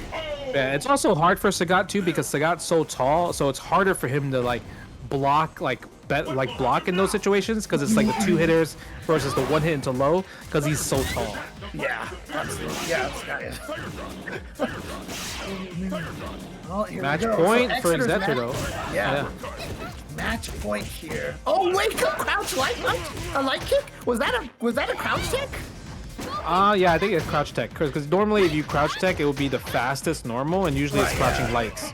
Yeah, because light kick had priority over crouching light punch. Ooh, go for the throw. Yo, MeyerPark with the $1.50. Zonk RT with the $1.18. 717.51. Ugh, 51. Jesus. There could be like 3 people who are trying to put it to even numbers who are OCD like us. As Exeter takes it over Lionheart, but if they keep fighting each other, ain't no way. $37.37 from Chaos, the cosmic being. Let's go, Chaos! Let's go. Why are you donating 37.37? Why can't you donate like 36.36 or 40.40? Because it was for a moment. That's all. He just wanted to create a moment, I think. Okay, all right. $754.88, everybody. This is the most random ass number I've for a prize pool right now. But do we have what's the threshold for getting top 8 paid out? 1,000. 1,000. Okay. You see that? That's a great number. 1,000. There's nothing after 1,000. It's 1,000. Like that's fantastic. If it gets to 1,000, I know you're just gonna be like, all right, lock it down. Close it. No more donations. Just pay out now. Like, Exeter's Chun-Li is so sick. I just love when I see crouching heavy punch lightning legs loops in general. It's so fun to watch, right? Because you know how they found that tech with mashable moves where you just slide your hands, right, instead of pianoing. Because that's what Henry Sen used to do with Honda when he made top 8 at Evo. He would just slide his finger and then get the 100 hand slap every single time. Dude, I mean, I understand why you tick those away because they were really bad for people with disabilities and stuff. The mashing ones, even pianoing was hard for a lot of those players. I do miss those moves because they could be balanced in such an interesting way because in neutral you can't bust them out of nowhere. So you can kind of make them broken at startup because you just can't walk up and do them in neutral. But like I said, I get why you would want to take that away because for accessibility reasons. I mean, it was 2 things. It was broken when they changed it in Cross Tekken because Chun-Li's lightning legs were fireball kick. That move was so busted. And then also shoutouts to and rest in peace to Broly legs because my man was doing those Chun-Li's lightning legs with his mouth, so he was cooking with that. So shoutouts to him for that. Oh man. But yeah, I mean that Chun-Li loop, that lightning legs loop, I remember sitting down trying to do it one time. You know I like doing combos, but I don't know if I've ever actually done that lightning kick loop. It's because normally you see the combo videos when it's against Abel. Because Abel you get like an insane amount of loops on that one. Yeah. But that's how you kind of get the infinite as well too, right? But now we're gonna get our winners finals, and it's gonna be El Fuerte versus Decapre, the error version of El Fuerte. Here we go. It's iPeru versus Nuckledu. It's actually kind of crazy that this is the winners finals because this is kind of what like. I feel like Street Fighter 4, if it's still played competitively, like at like major events or Capcom Cup, you would see these type of characters take precedent over like the footsie fundamental characters. Yep. Yeah, there was that air throw. And you talked about that you could do super late too if you wanted to. Oh my god, they are swinging, they're flying. Look at they're jumping. They're a circus. It always looks like those combo videos where they make each other miss each other on purpose, you know? Yeah. Oh! Honest neutral, guys. Honest. Dude, you just don't, I mean, if people don't know, like, she can go there, come back, drop straight down. On the ones going forward and back, she go forward and then slide backwards and then slide forward. She had so many options that she could just let it go.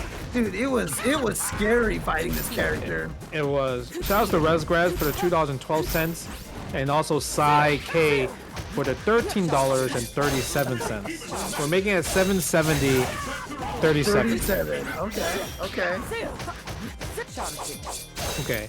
You know, this is random because we're on the topic of the number 37 because people keep donating 37. You know how glad I was when I actually turned 38 years old? Oh god. I was amazingly happy when I turned 38. And that's something you normally, ooh, damn, okay. I didn't even realize he picked that. Oh, because he always has W Ultra, that's why. Yeah. He always has W Ultra, that's why. Ooh. I mean, was everybody? Oh, the crossover! Yo. Okay, nice. Oh, couldn't punish the EX Quesadilla bomb there. And that's again, one of the things that made that move so good is that when you blocked it, he bounced hella far away. There were characters that could punish it, but the block stun was so quick. The whole sequence happened so fast. If you weren't ready for it, a lot of times you would just be too late to punish it. Yeah. Oh, blocks the DP, the EXDP, FADC, but still gets the throw, whipping the standing medium kick. Oh, Punish. the combo. Oh, he goes for the raw ultra punish. That's good because Fuerte doesn't do that much damage from like random punishes, right? So that's great damage to, kind of like try to even out. Ooh, now we're in the lead from two situations. Never mind, not anymore. Ultra one, cross up. Overhead. That did so much damage. It was insane. So wait, did people actually keep making that joke to you when you were 37 years old, or did you just feel like the age was cursed because of 37? Oh no, I mean it was definitely like, oh, you're 37. What a great number, huh? So right, yeah, okay. You probably heard Dr. that. Like, Sauce with $1.37 donation. Parry those cents, Justin. Look at this. I mean, the last few donations has been 37 cents. See, I mean, like, come on. I mean, it's you're helping raise the pot, right? So. I mean, true. Yeah, you eventually we'll get an even number. Troll Justin Moore with some more 37 cents. Like, troll him more. Keep doing it. I think eventually we'll get an even number because if you donate 37 cents 10 times, then we'll get $3.70. We'll somehow even out, I think. You're gonna have to do it 100 times, so it'll be $37, right? So, that's true. Yeah, so we get the 0-0. Ooh, wow. Oh my, yo, he is throwing these DPs out. I know, right? And that was the tricky thing too, because that DP wasn't one of the ones that just went into the air and came back down. It was harder to punish because you didn't move forward, right? It's like also instant. It's kind of like, like flash kicks, like when people did YOLO flash kick, it was like so fast. Right. This is like faster than the flash kick. Right. He's like, you're mine. Not a flash. That's what it was. Yo, look at this. They are flying. 1, 2. Oh, fraud. Okay, Ultra 1. Yep, there it is. That should be chip damage. What do you do? Yeah, you just block right there because you don't want to let him wake up with Ultra. You're just going to sit there and block it, basically. Well, because if he did Ultra 2, then Nuckledu would just jump because it's a grab, right? Exactly. Yeah. So there's no other option at that point. Right. So that's why Nuckledu couldn't put anything meaty. Is just what I'm saying. It's gonna wait. That makes sense. Fireball to hit. Yeah, and then. Ooh, stand heavy kick. Blocking. Two of those bad boys. Great neutral buttons. Look at that. Ooh. That was so low to the ground. I remember you can combo off of that in certain situations. But... Yeah, you can do DP afterwards. Wait, what? With Fuerte? No, I thought you were talking about Decapre's air cannon drill. No, I was talking about that standing heavy kick. Because it kind of. Oh yeah. You can do crouching medium kick after. You can do crouching medium kick afterwards if you hit them when they're crouching. Yeah. Ooh. Oh, you had that, but he didn't go for the cross up. And Sapphire with a $2.37 donation. We're trying to talk about Street Fighter 4. I'm glad you guys are donating and all, but I'm trying to commentate this amazing fundamental Street Fighter match. What makes this match really hard for El Fuerte, because I know like some of the El Fuerte players are saying this is our matchup, is because like the punishes are it's hard to consistently punish Decapre. Yeah. Like even if you're a solid character, so doing it with El Fuerte is probably much harder because he doesn't really have solid punishes in general. Yeah, like you said, even if he does get the punishes, most of the time it won't even do that damage because it's just not a good optimal setup.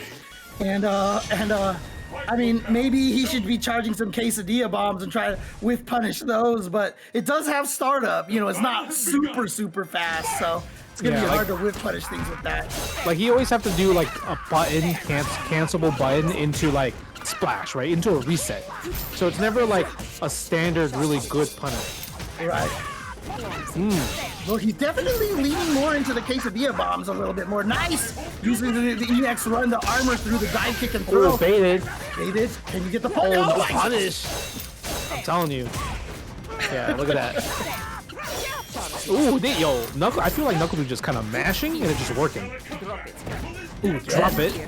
This game had such the ability for you to just have those sequences where you're just like, yeah, let me just like toy with you. Yo, he is flying around the screen. Look at this. Yo, oh. Finally got caught there.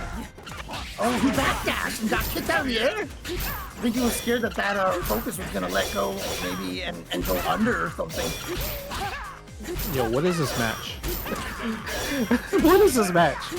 It's so hard to understand what's going on because this is a Marvel game, man. They're not even staying on the ground. They are just doing stuff and it's just working. What like if you took that last 15 seconds, it's actually crazy that they were just swinging. They were flinging around. I'm just trying to figure out why he went for the DP after blocking that, the flash kick. Was he expecting him to try to jump away, I guess? Oh my god, you heard the armor break right there. Ooh, nice jump in. Nuckledu doesn't get the punish combo right there. That's the autopilot thing where you focus, you don't see them attack, so you backdash. And so, if you see that, you can jump forward and punish that backdash autopilot. And sure enough, Nuckledu 3-0 over iPeru, sending iPeru to the losers finals now. And so Nuckledu sitting by himself, all pretty in the grand finals, waiting to see who's going to go up against. But before we get there, it will be Exeter versus Richard. That match was really, really funny to watch. Because wasn't there like an argument on Twitter talking about like, you guys don't know what neutral is, and Street Fighter 4 was like, yo, Street Fighter 4 neutral is crazy. It's always like that, man. I mean, that's why. So one of the hardest things to do, honestly, being as long in the scene as I have, is to try to make sure I don't have those nostalgia glasses. And that's why I told that story about, about Super Turbo. Like people are like, some Super Turbo people are like, oh, this game is all like the high speed chess, it's fundamentals. And I was like, it's really not. Come on, like, let's be honest here. You got Balrog and Vega. And so, yeah, like I said earlier, the game with the fundamentals that you think has the most fundamentals is the one that you win the most in. Because anytime you say this game has no fundamentals, that means you're winning in a scrub game. No one wants to win in a scrub game. So if you're good at that game, you say it has fundamentals. So you know what game I actually thought had great neutral fundamentals, but then people like kind of solved it during the pandemic? I thought Alpha 2 had amazing fundamentals, but then eventually people figured out unblockables. They figured out how to abuse custom combos. That's when I'm like, oh, this game doesn't even have fundamentals either. Dude, the VICC, dude, like that. No, but it wasn't abused. It wasn't abused like compared to now. Right. Now every character is like dangerous with CC. Yeah. But before it was like before pandemic, Alpha 2 was like more slower pace, fireballs and everything like that, alpha counters. But now it's like, all right, CC all day. Yeah. Oh, see, there's that. Every time I see that light kick whiff into the sweep, I get happy because it's such a hyper fighting thing, Yeah. There was a hyper fighting tournament. Actually, there was one just yesterday, but one of the previous ones at 82 was like the grand finals was like Mike Watson versus another Ryu player. It wasn't that DJ Illick guy? Yeah, from New York. Yeah, from New York, I think it was. But like. That is like one of the most footsie fundamental matches. That one is legit like footsies, and they do all those things like the standing light kick whiffs to make them miss their sweeps and stuff, and it's so beautiful to watch. I mean, I think mirror matches are probably the most you can get from like actually this is fundamentals, right? Yeah. Like Ryu, You know, like that type of stuff. Like normally that's kind of what you kind of can expect because there's no gimmicks at that point. Because you would expect that both people know what their characters can do. Yeah, But Chun-Li though got a super though. Anything you can do, I can do. Every range you're at, if you can hit me, I can hit you. It's tricky. It makes it awkward to play. That's why a lot of people hate mirror matches because what is your goal in neutral? What distance are you trying to get to? Because every distance you get to, if you can hit him, he can hit you. You know, there's no advantageous position. But you're right though, because everybody has the same tricks, then it is kind of comes down to more fundamentals.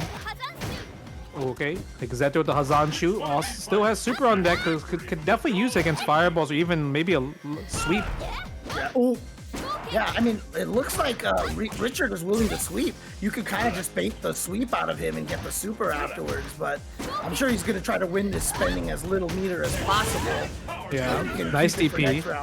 Yeah, because even if Richard, I feel like, did sweep when Chun-Li's walking forward, I don't think Xeto will have enough time to charge for the super anyway, right? Because they're both her super and Ultra 1 are all charge motions. What's he gonna do when you block that fierce? Oh, he tried to do the cross-up Katsu. Nice! Heavy Azanchu, red focus.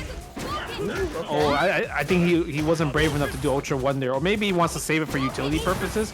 Yeah, where could be. Ken can't throw fireballs here. Yeah, because that Ultra definitely wouldn't kill. So yeah, having as a threat, you see right there, Richard is scared to throw a fireball because she's walking backwards. She's clearly still charged. Yep. So he's only responding to her. Oh, that was could have been right it. there. Yeah. Well, there it is again. Could have been it. Oh, Very don't test sneaky, him again. Richard. Don't test him again. Third Don't time's do a it. charm. He could have ultra through there too. Yeah, I think so. That was not a two blocking. Nice. What? Why did that pass through her? Nice, it's not timer gonna hit. scam. Oh. Yeah, timer scam, timer scam. I didn't even see the timer. Holy I'm telling crap. the reason why that Tatsu just messed up is because Chun-Li's not a completed character in this game. That's really what it comes down to. It's just she's such an inconsistent character Yeah, no. in terms of dishing out damage, like how her ultra Hitboxes, works, hitboxes. hurt boxes. But that was a really good fight though, down to the wire. Yeah. Definitely worthy to be a loser semifinals right here. So if you're just tuning in right now, we've only got 3 more matches to go. After this is the losers finals, where iPeru is waiting, and in grand finals, Nuckledu is still chilling there playing. Yo, Nuckledu, waiting. Nuckledu, if you're watching right now, can I see you play one game with a different character that we haven't seen yet? Because we've seen Guile, Decapre, Yang, Akuma. So I don't know. Maybe if you have a Rufus, that'd be tight. You're gonna make him play Rufus, dude? I'm just asking him. If he has a Rufus, that'd be tight. Oh man. Bro, do you play Akuma? He was like one of the first few matches, and he did some really cool stuff with Akuma's Ultra 2. Oh, yeah. Like, Yeah, that's like right. utility wise. Yeah, he actually used it as an anti-air. He predicted a jump and teleported back. That was sick. That was so good. Nah, he don't got a Hugo. He definitely not got the Hugo. Yeah, no, we need Vi for that, right? So, Dude, Vice Hugo, amazing. I mean, that was. Oh no! That's just so unfortunate. I told you, incomplete character. Incomplete character. I told you. You have to delay the Ultra after the EX legs. That is just one of the things that you had to learn with Chun-Li. If you did it at the first frame possible, that's what happened, unfortunately. Yep. Okay, go for the fireball. But Ken is just has so much advantage here because, like, you know, he's not a charge character, right? Charge characters were like good in this game, but they were like sometimes they were stuck in like these situations where they couldn't get any of those moves out. Like if you played Honda versus Honda or like Ball versus Balrog, like even though it's a mirror match, whoever had the life lead had like the Yeah. like it's like 6-4-7-3 at that point. Yep. I mean, even some non-mirror matches, because I think Honda and Balrog was kind of like that, right? So Yeah. There was a fireball. good sweep. Her sweep was so good in this game. Holy cow. Yeah, it is amazingly good. Again, sweeps were largely safe. Ryu had a really minus sweep, but that was actually rare. Oh, he should be able to kill with the EX lightning kicks. Yep, there we go. Yeah, and even if he didn't kill, he could have definitely done EX legs again, just for a little bit extra damage. Yeah. That's the one cool thing about Chun-Li, is like she was so fun in this game. It's just like she was kind of one of those characters that's hard to play. Wow, what a trade combo from the forward heavy kick, amazing. Again, forward heavy kick, fast overhead. Yeah. Overheads were actually super fast in this game, compared to 6, where like they are fast, but they obviously have a bit more startup compared to Street Fighter 4 overheads. 5 is where they kind of normalize them to about 20 to 22 frames. Yeah. Oh, yeah, didn't go for the ultra that time. Almost. Armor break again. Breaker, yep. Punish. Oh, and now he's gonna go for it, and there it is, landing. And hopefully we'll be able to see how that was supposed to end in the corner. That one time it dropped. Yeah, there you go. Yeah, that was a good punish. That was the number, -5 from DP FADC4. Yeah. Was there like wasn't there like some sort of wasn't it like Chun-Li versus Rose or something like that, where like that super whiffed on or something? Like I remember there was one character where Chun-Li couldn't do the ultra juggle like that because it would like. Oh, I remember that, but I don't remember what character. But I know what you're talking about. Yeah. Yeah, there might have been a character that, yeah, you couldn't combo. Maybe they fixed it in Ultra. I think they did. I think they did fix it eventually, but I remember there was one character that would just fall out of it randomly. Yeah, I felt like they fixed, because Sagat had a similar issue. Remember, like where Ultra 1, where it would only get the one hit in the corner. Yeah. Oh man. Okay. Yep. DP. Okay, Richard. Tried option select. Didn't work out against Wake Up Hazanshu. Wake Up Hazanshu actually pretty good too. It's kind of like Viper's burn kick. Not as good as Viper's burn kick, but it's still reliable. It'll still beat somebody who tries to delay walk-up throw or something like that, you know. Yeah. Nice. Stand forward medium punch again. The sweep. Wow. Whoa, what? He did crouching light kick DP there? I don't even know how that worked out. I think that was a mistake? I don't know. Yeah, it was very weird. It's a great mistake that worked out. That's one of those ones where someone asks you, did you do that on purpose? You're like, yeah, I did. Oh, I think he missed the lightning legs, but still worked out with the EX SPK. Standing heavy punch. Right, ready to go. Charge. Yeah, Chun-Li's focus tech is really good in this matchup because it's kind of like her way to like get in, because it's plus on block right after the FADC forward. Yeah, I did this a lot, that with Cammy a lot too, because after I lost my Tiger Knee Cannon Strike, I was trying to use level 2 focus or whatever, you know, second focus charge, you know, as a way to do that, because she was +2 as well. She was plus as well, I should say, after the forward dash. So I tried to use that with Cammy as well. Yeah, tries to use sweep, but this time Richard's blocking a bit more. But since he's blocking low a bit more, it kind of like hurts his like way of just getting I would say space. Yeah. Because he was doing much better when he had more space. Yeah, he is doing really well with just fishing with these focus attacks in neutral right now. Yep. They're really paying off for him. And he has super as well too. That's a punish. Yeah. That super again is so fast. Yeah, because forward medium kick is definitely the button that Ken abuses, and you cannot punish it. But Chun-Li was able to punish there. That was so clean. Yeah, so again, if I remember properly now, that super was 2-frame startup, and you know this game's magic number is 3. The fastest normal in the game is 3, but Chun-Li had the ability to punish things at point blank range with even at -2, and Sagat could do it as well. So you know that's why it was a lot of times when you were fighting this character, you just basically had to give up certain offense when she had that super built up. Dude, it must be a Chun-Li thing, because I feel like fighting like character, especially Chun-Li players, anytime they have a super, they just know. Oh yeah, I know what super punish. I know what normals I can punish with this super. Don't worry, trust this. It's going to happen. It's going to work. Yeah, you know, I just looked it up. Yeah, it was definitely 2-frame startup. Yeah, so there you go.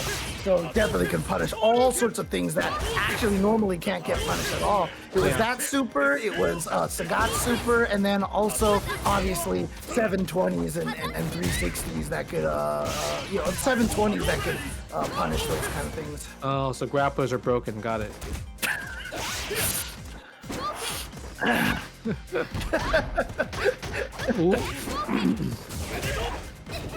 Yep, tries to do a down forward light kick.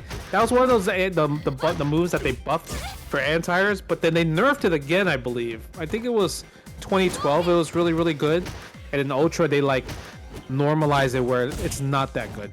Or was it Super? Because I remember down forward light kick was like an amazing anti-air, like Street Fighter 5 stand light kick anti-air. Yeah, I remember they changed it to be a good anti-air, and then people were like, it's too good. And then they toned it down a little bit. They found like a middle ground for it. Because it knocked down too, if I'm not mistaken. So you always got like the juggle off of it. Yeah, it puts you in juggle state. Yeah, if it didn't knock down was that good as an anti-air, I think it might have been kind of fair. But the fact that she can knock you down and like lightning kick legs afterwards and stuff like that was really strong. Okay, do we super here? No, we're not gonna super here. We're gonna just go for the knockdown, standard chip damage sequence. EXSPK, 15 seconds left on the clock. Ooh. Yo, Exeter is poking him out. He is poking him out. Yeah, I mean, like I said, in 4 and 5 especially, she just, oh god, there's that. Remember you talked about linking into the fierce punches? Oh, it's satisfying because I think it's because the sound effect feels amazing. And it sounds also, like, bam. And also too is because you could kind of do that triple plink thing, and like, I don't know, it just felt good to do it, This time you saw standing medium kick as an anti-air, super sick. Maybe try. Oh, is that gonna punish? Wow! From that range too. Let's go. And he has Ultra 1, right? So it's like it's not like Richard can throw fireballs again. Yep. Focus back dash. Get away from that mix-up. Yeah. Throw a fireball. Walk forward a little bit. Yep, and then start charging, so he can't throw the fireball. Yep. Get the real estate back. Yep. Look at this. Time is marching on. Oh no! Yeah, I think he missed the plink. Tried to do crouching medium kick, but got crouching light kick instead.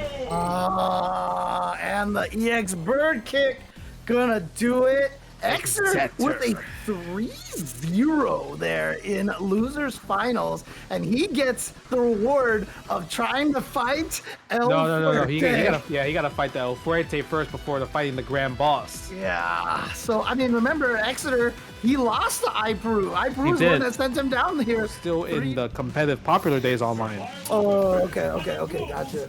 Yeah. And don't forget, guys, hit the exclamation mark Matcherino in the chat if you guys want to donate some more funds to the players. You guys did such a great job claiming them codes, and we reached up to so far over $774. So if you guys want to donate more, because the money goes directly to the players, hook the players up. And we're gonna get Chun-Li first Fuerte. Yeah, the crazy thing was, like, when we started the tournament, we were already out of those codes, dude. Like, yeah, we were. Good job to everybody, dude.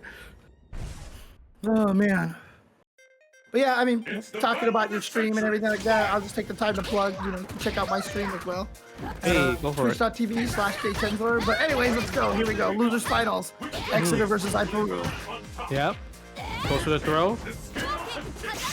Fireball. Nice. Ooh, big damage right there. Oh, God. It feels... See, I don't know. Because the links are harder, they feel good when you land them. I don't know what it is. It's the sound effect, I'm telling you. Yeah, you're right. It's the way the heavy sounds from a jab. Like you're like, it sounds like bam, like those old school comics. Yeah. Oh, EXSPK thought maybe the quesadilla bomb was coming, or even the splash. Ooh, that's gonna hit. Got him. The classic. That's a classic El Fuerte trap right there. Catch you when you land. That hurt, dude. I mean, that was a full ultra probably. Yeah.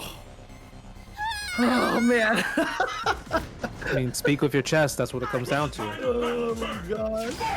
Yeah, I think if Exeter jumped back, he would have been able to avoid it because she got the wall jump.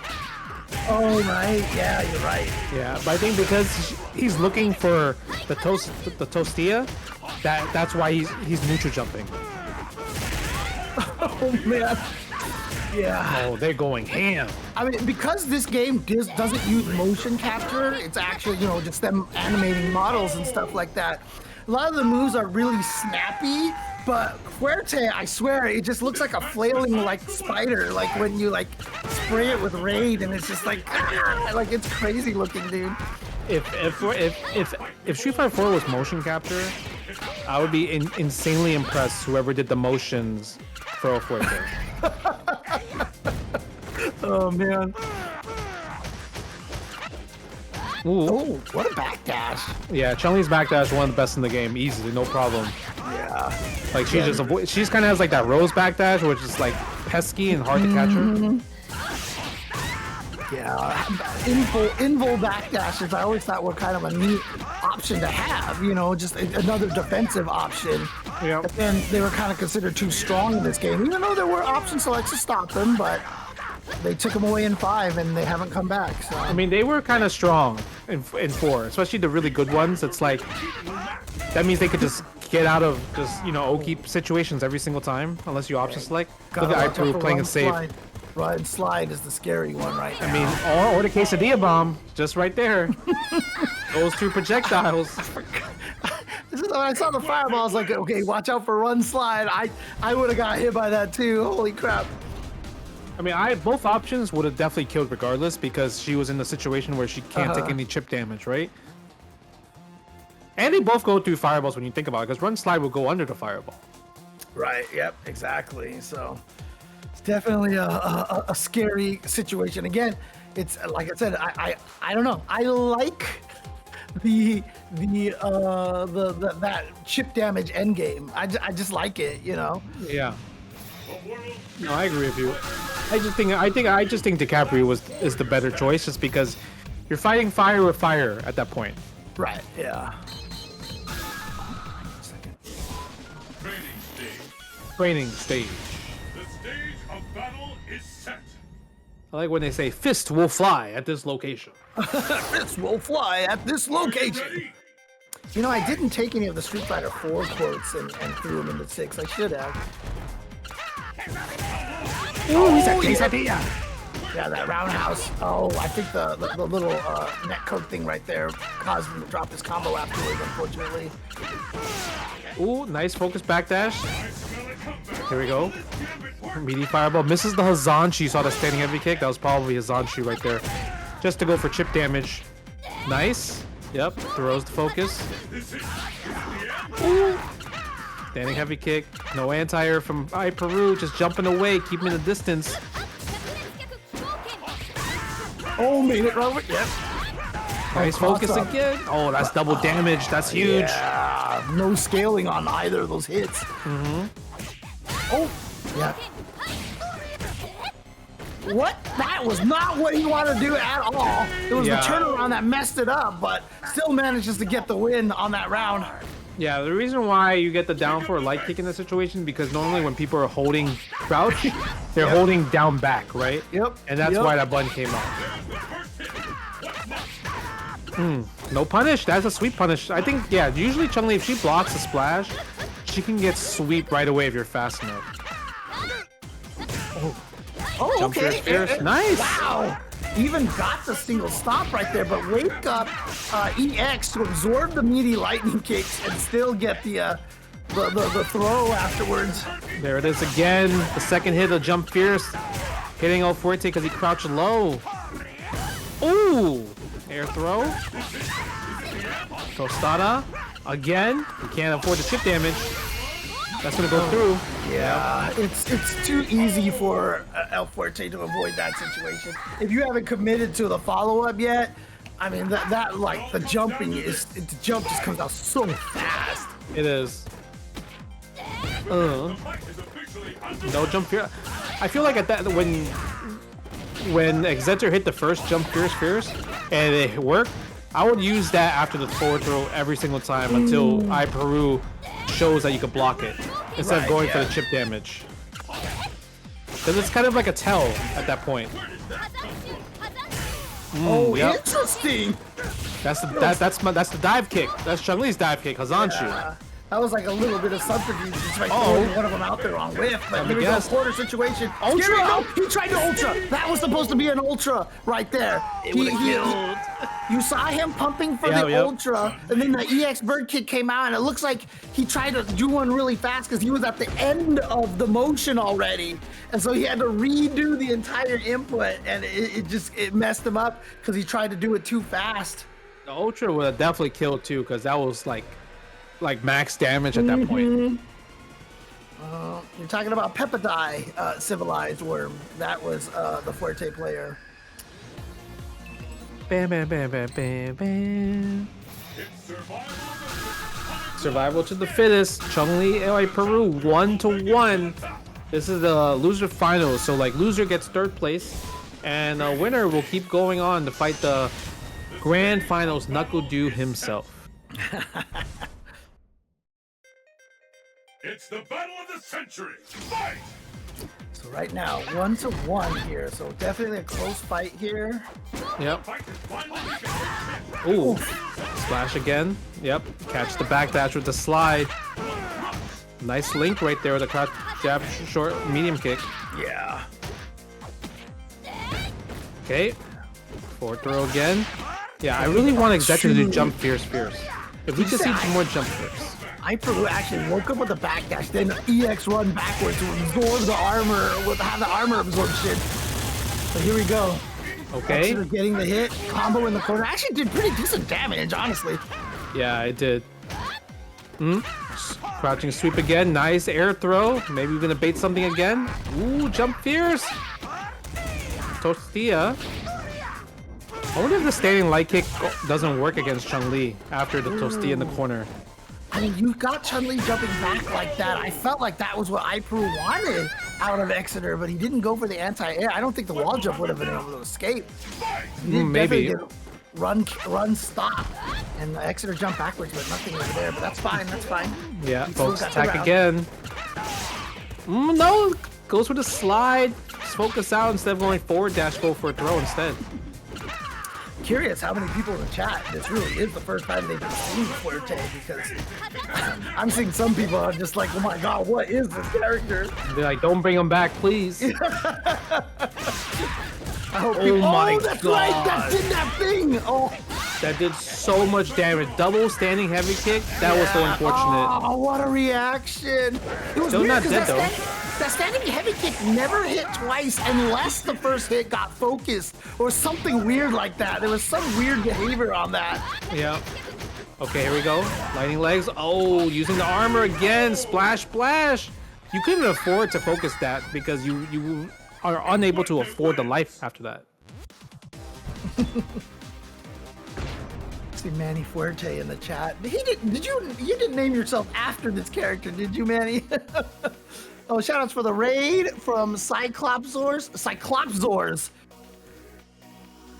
Shoutouts to you guys. Hope you guys are going to enjoy some Street Fighter 4 action. We're almost at grand finals. This is losers finals. iPeru up 2-1. He defeated Exeter and winner side of the bracket at the beginning of top 8, 3-2.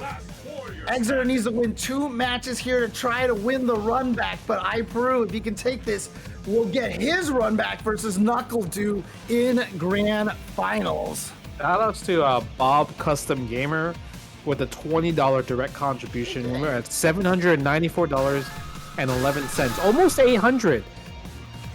There's under $6 more for $800 for a Ultra Street Fighter 4 online tournament on a Sunday.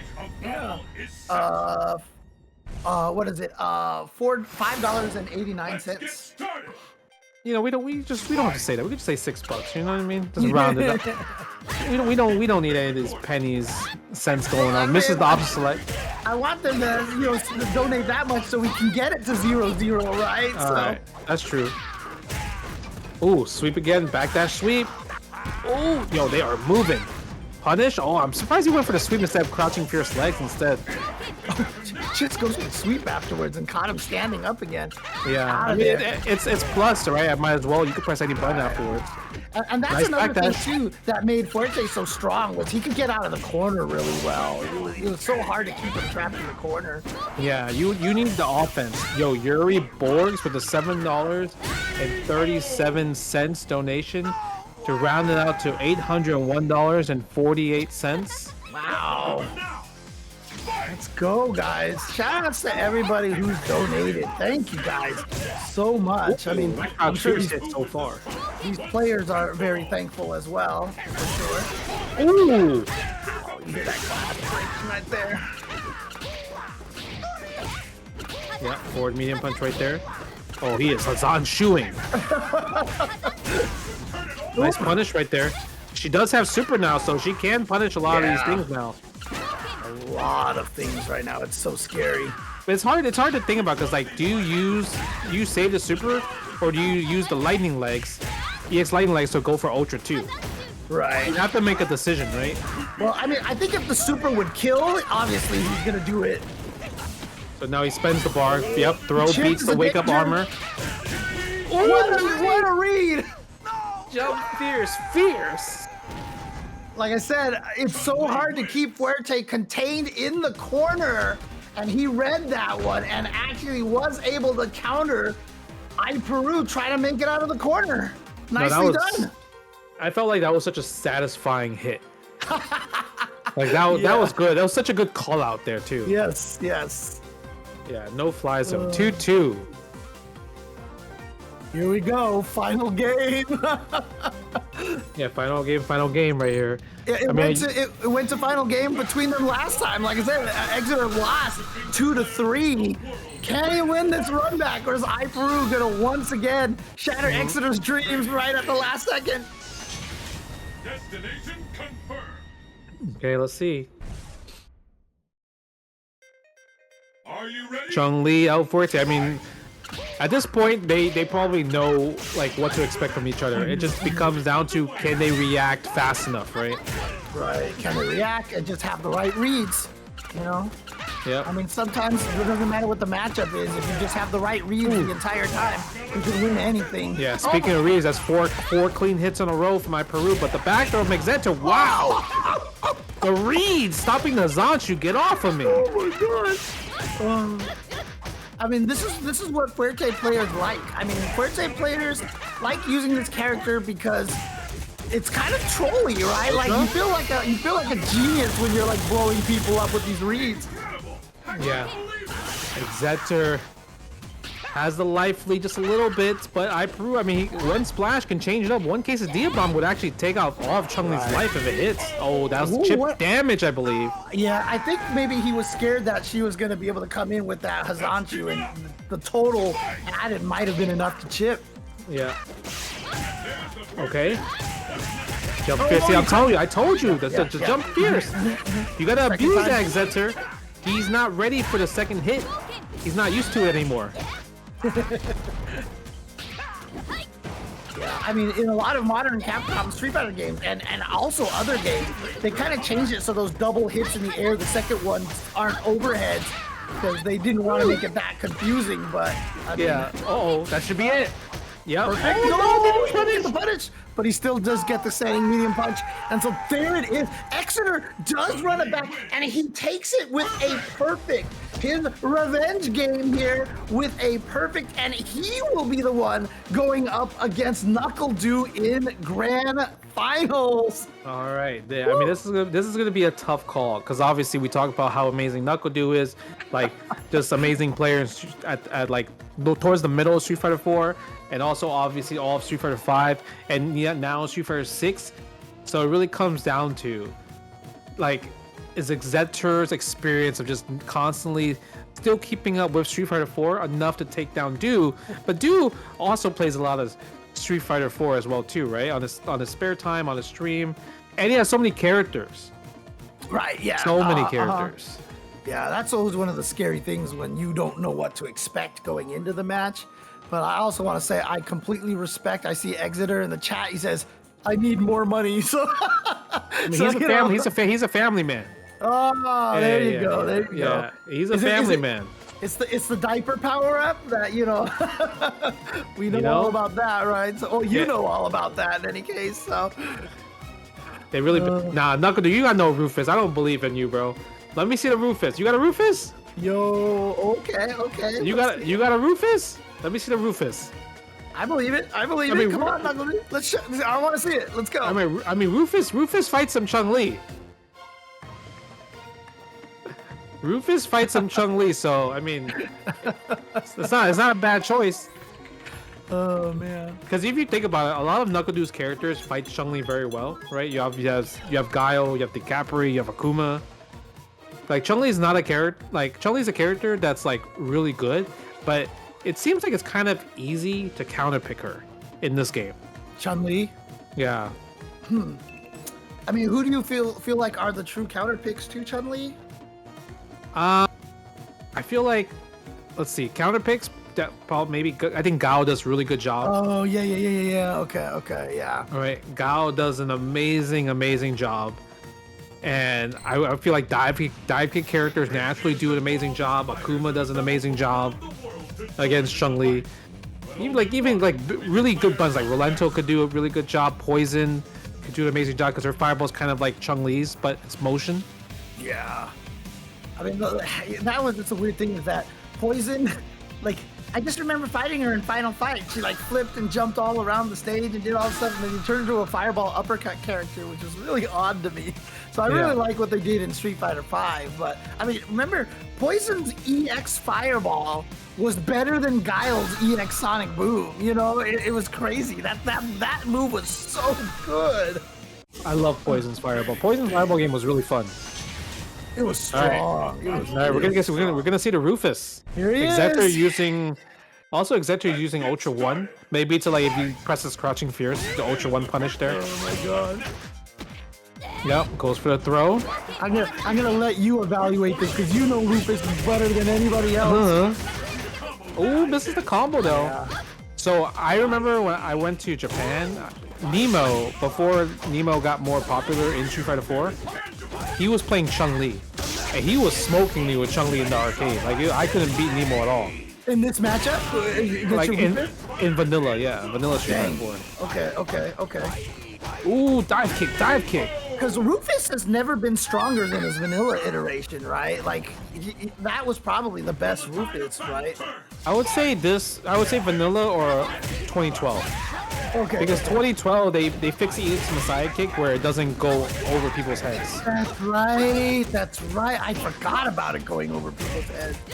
Yeah, so it's between those two. So a lot of characters could walk up and medium crouch light kick and stuff because then it would just go over their heads if you did wake up with it. That's right. Yep. Okay. There you go. Got Nuckledu with the fancy Rufus combos.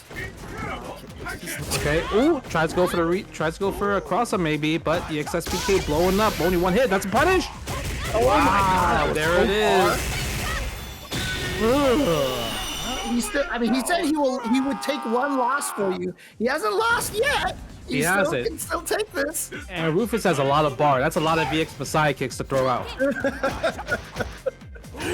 Oh man. Yeah, there's one. I always remember late match Rufus. You just have to be so careful of the X Messiah. Ooh, fierce. Oh, again. Oh my god, blow up with the jump fierce. Oh, the X Messiah kick. Oh, he didn't have ABC. Yeah, he didn't want to do the ED special, that's what. Can you punish that EX bird kick with standing heavy kick? Yeah, you can. Okay, I kind of remember seeing that. And Spoon LaFlame with $10 donation. Look at this Nuckledu. Nuckledu was talking in the chat about Valmaster obliterating me with Chun-Li, but you just got obliterated by Xeter, bro. Come on. Pick your cheap broken character. Pick your cheap Decapre, because you clearly got no Rufus, bro. Clearly don't got no Rufus. Get this character off the screen. Oh, man. See, I can never get away with talking shit like this because I'm so bad at fighting games now. But see, listening to you do this is hilarious. I love it. Look at that. But yeah, I mean, I'll be surprised if we see another Rufus because he can afford it because it's like you know, he's up the first set. Do you think we'll see Rufus again? No. I hope not. I hope not. Yeah, 'Cause, I mean, what- Guile, Decapre, Akuma, would all be better choices because they can kind of slow down that type of style, right? That type of Chun-Li style that Xector's throwing out. Yeah, 'cause like I said, you know, Nuckledu Viper? himself has the what? He got a Viper? Yeah, what? What is he? let me What find is out, happening Nuckledu. here? What is happening?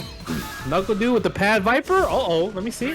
Oh, Pad Viper, that's right. I mean, Wolfcrone was a Pad Viper as well, right? Yeah. Yeah, that's right. Let me so- see that Viper. Let me find out. He got a I mean, Viper?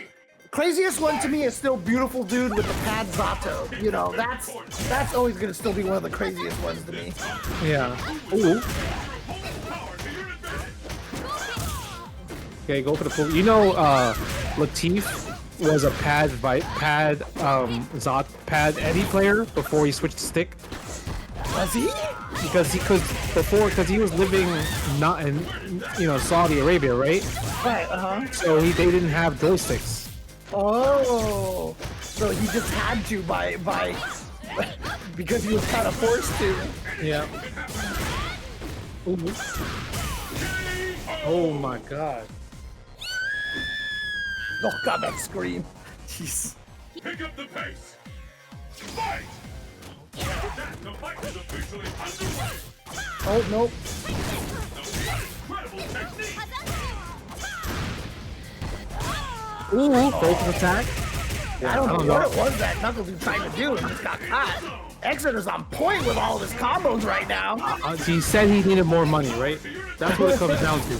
But like Okay. I said, Nuckledu could use some diaper money too, right? So he's got the family too. He's got the family power up as well. Don't worry, he got the Street Fighter 6 on Wednesdays. He good. Okay, Ultra? No, maybe a little bit too far there. Possibly. I actually don't know if that works against Chun-Li from that far. Oh, he's about to get chipped. Oh, could he have linked that into a super? That Oh, Stand-Me and Punch? yo. No, not from Stand-Me and Punch. Okay. Yo, Xector says, yo, you need to pick your stuff. Pick your main. Because clearly I am smoking these aggressive characters of yours. Yeah, pick your real-ish, dude. Let's do it. Come on. You know, I think when it comes down to it, it's like Nuckledu, obviously he's been playing all these characters. Even the chat saying, yeah, he got a Viper, he got a Rufus. But it's like, Xector is like, his main, he's been playing Chun-Li. Like, I remember fighting his Chun-Li like 10 years ago. I forget. Are we allowed to swear on this stream? Yeah. Oh, okay, yeah. He's saying pick your real shit, dude. Let's go. He said pick dude. He said pick Seth. Uh-oh. Let me find out. This time Seth, Oh my God. I'm telling you, the first set, you know, if he loses this, he's gonna play the lame stuff the second set. 1000%. I mean, again, you know, normally you can kind of have fun with these tournaments here, but thanks to all of your guys' contribution, we got $811.48 on the line here, dude. Uh-oh. So, you know, Look at that gold Seth right there. first place gets 373, second place gets 186. So, you know, Yeah. good difference there. Oh, they were charging that bad boy. They were charging them focus attacks. Sonic a boom! Kaboom! Oh my God, they are throwing fireballs.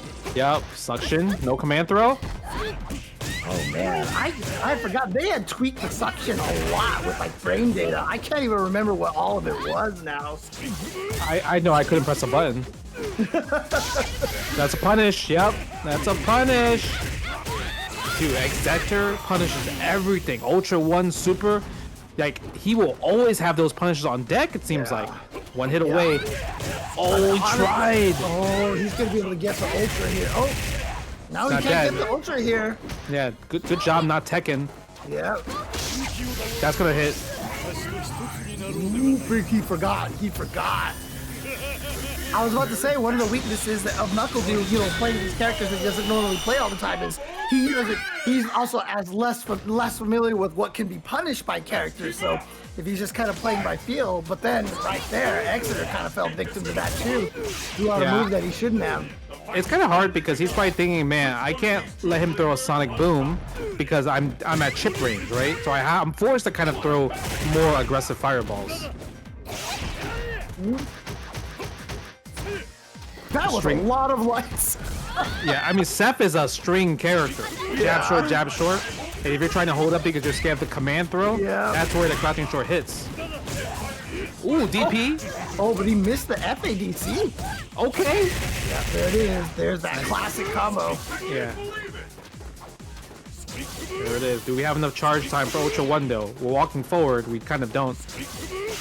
I would try to maybe do like hold the charge and then tap forward, right? To kind of keep that charge just for a little bit longer. Oh yeah, he knew. He got the read right there. That was a slam dunk. That looked like a slam dunk. Oh man, you know it's always funny because obviously a lot of people who have watched Street Fighter 4 back in the day remember the online Tourney, you know, the stomp combos in the corner. I'm waiting for that. I'm waiting for the stomp combo to say it. I just want to, you know, give a little shout outs to Tony's kid, Kale, right now, who is tearing through things in the Mortal Kombat scene right now. He has been winning a lot of tournaments, so shout outs to that father and son duo there, fighting game duo. Online Kale has been winning a lot of these MK1 tournaments recently. That's really cool. Does online Tony play, or is he just kind of more of like supporting his son at this point? I mean, he plays. Obviously, that's who online Kale, his kid practice. He's one of my friends on Facebook, and so I used to always see Tony talking about playing fighting games with his kids over and over and over again. Tony doesn't like play in tournaments seriously anymore, I don't think, but he definitely still, you know, helps train Kale and stuff like that. Yeah. Like you could train people. I was wondering like if he's like playing as well too. Like, is he playing Mortal Kombat to help this kid, or more of like sure he is. just looking? Okay, because he used to really love MK9 back in the day. He was really good at MK9. That's the first FPD we've seen from Nuckledu, I think. In that yeah. Oh, nice safe jump right there. Crazy safe jump. Okay, Chun-Li. Nice jump out, fierce. EXSPK right there. Dude, the back dash, the forward dashes. Fierce, but a little bit too far. Get much more off of that. Oh, look at Ultra that. He was charging. Yeah, I just don't think he was ready for it. Oh, he tried to snipe, but the dive kick stops his forward movement. Online Tourney. Now under that fight mix-up. Actually, that was smart from Nuckledu, because remember, you know... What? Yeah, you could, like... I don't think Ultra 1 would have beat that. Because normally, if you do that situation... Fireball and super, because the fireball puts you in block stun, and then his super sucks you in from like that far away too.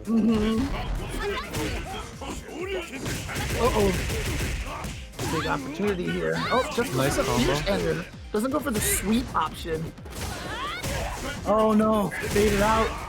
Do it again. Third time's a charm. Uh-oh, there we go. Sonic a boom. Yeah, this is hard. This is hard for Chun-Li. Yeah, trying to get over this, because a lot of those could be ultras. Nice, but only gets the throw punish here. Yeah, that's the problem. That's why I'm saying like she's limited to her resources because she has to keep charge, right? That's not gonna hit. Can get over it? Oh, No, it does hit. He did a Zangief. What this might kill actually. By Nuckledu. This might kill. Oh, that's definitely killing. Oh no. Holy crap.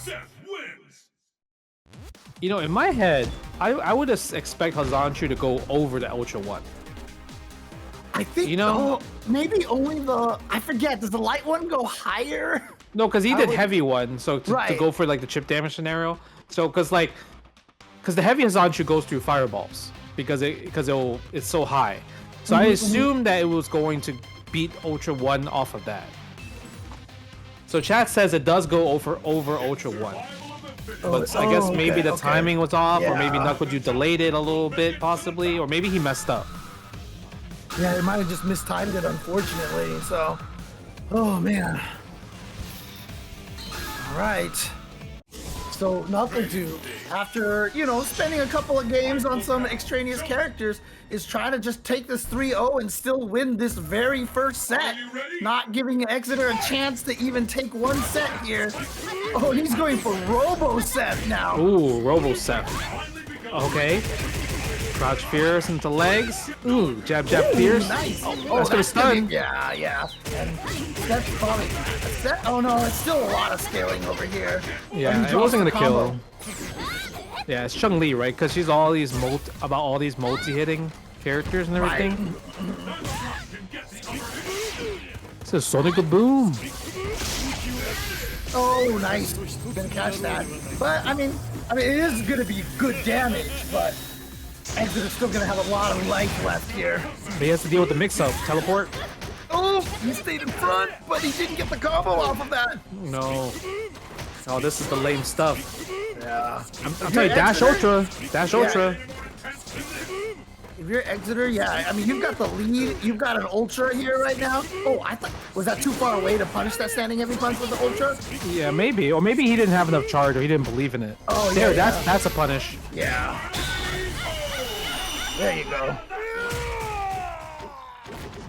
I mean, regular Seth is like kind of like heart machine, part flesh. I guess he's kind of like Ultron or something like that. But Ultron? yeah. I think this is supposed to be pure robot Seth here. Dude, that corner carry is crazy when you think about it, because he wasn't close to the corner, but that special move like pushes him into the corner. His lightning legs thing. Yep. Nice, go with the back dash. Being a little bit annoying. Hazanchu misses it. Standing fierce again. Fierce. Ultra, yeah, that's gonna reach. It's gonna hit too. It's gonna do some decent damage. Seth does have less health than most characters, so. Gives him Oki as well too. Gotta guess. Text throw with a crouch tech. Back throw, eats that though. Oh, he was waiting for that Ultra this again. And look at this, Exeter does get the reset over Nuckledu. So Nuckledu running it back 2 games. Got it down to the final game of the first set, but then Exeter clutches out that last one. And we do have a reset now. Whoa. Oh, and Brian F with the raid of 774 viewers. What's that was up, the Brian F. Came just in time for the reset, and we've got Nuckledu and Exeter here. We'll see what Nuckledu decides to go with. Like you said, he could just go with Guile and just be like, yeah, okay, time to counter pick you. Yeah, he could play Guile, he could play Decapre, Akuma, like some of the characters that we've seen so far that he picked in tournaments. But I feel like when you're playing Chun-Li, even though she's like this like kind of controlling space characters, how Chun-Li developed during Ibuki, we're just picking aggressive characters, huh? All right, who's watching Nuckledu stream right now? Does he just have a randomizer? Like, is he just like throwing the dice right now? Or is he like picking random select? What is going on here? Dude, I don't know. Maybe he has an Ibuki. I mean, Ibuki's not that hard to play. You just, you get the target combo into neck breaker and then rinse and repeat the kunai. But it doesn't work against Chun-Li. Chun-Li's EXSPK, I feel like, blows that up though. Goes for the sweep. Hazanchu. It's crazy because Ibuki in this game is very different than she was in 5 as well. So like right now, like I remember her 5 iteration really well.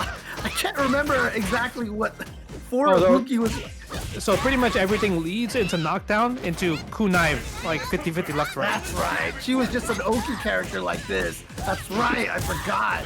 She was just a vortex. She's more closer to third strike in this version. And she also has super jump cancels as well too. Right, that's right. Oh, it's so annoying, irritating for Chun-Li. And she doesn't have a kunai count, right? So she can get as many. Oh no! Oh, he could have killed right there. Yeah, I think he wasn't ready. Oh, again, he wasn't ready for it. Yeah, that was smart from Nuckledu. He was worried about the chip scenario right there, chip death. So he just went for the ODDP to get through that fireball. Something Exeter should have been ready for. Nice. Forward medium punch, backdash.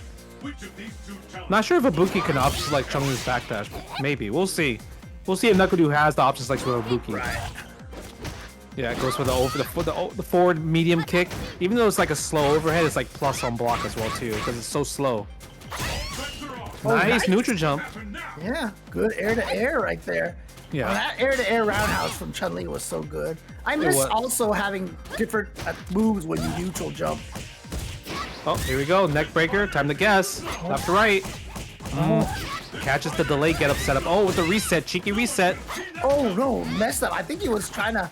I don't know what he was trying to do there. Maybe. Yeah, you know, normally you would super jump cancel forward to go for the kunai, but I think he messed up with the neutral jump instead. Yeah. Oh, try to dash forward and find a way in there, but he is down in life right now. Caught the back dash overhead. Gonna be able to link off of that. Oh yeah, I forgot about the EX triple neck breaker there. It was such a cool looking move. Ibuki wins.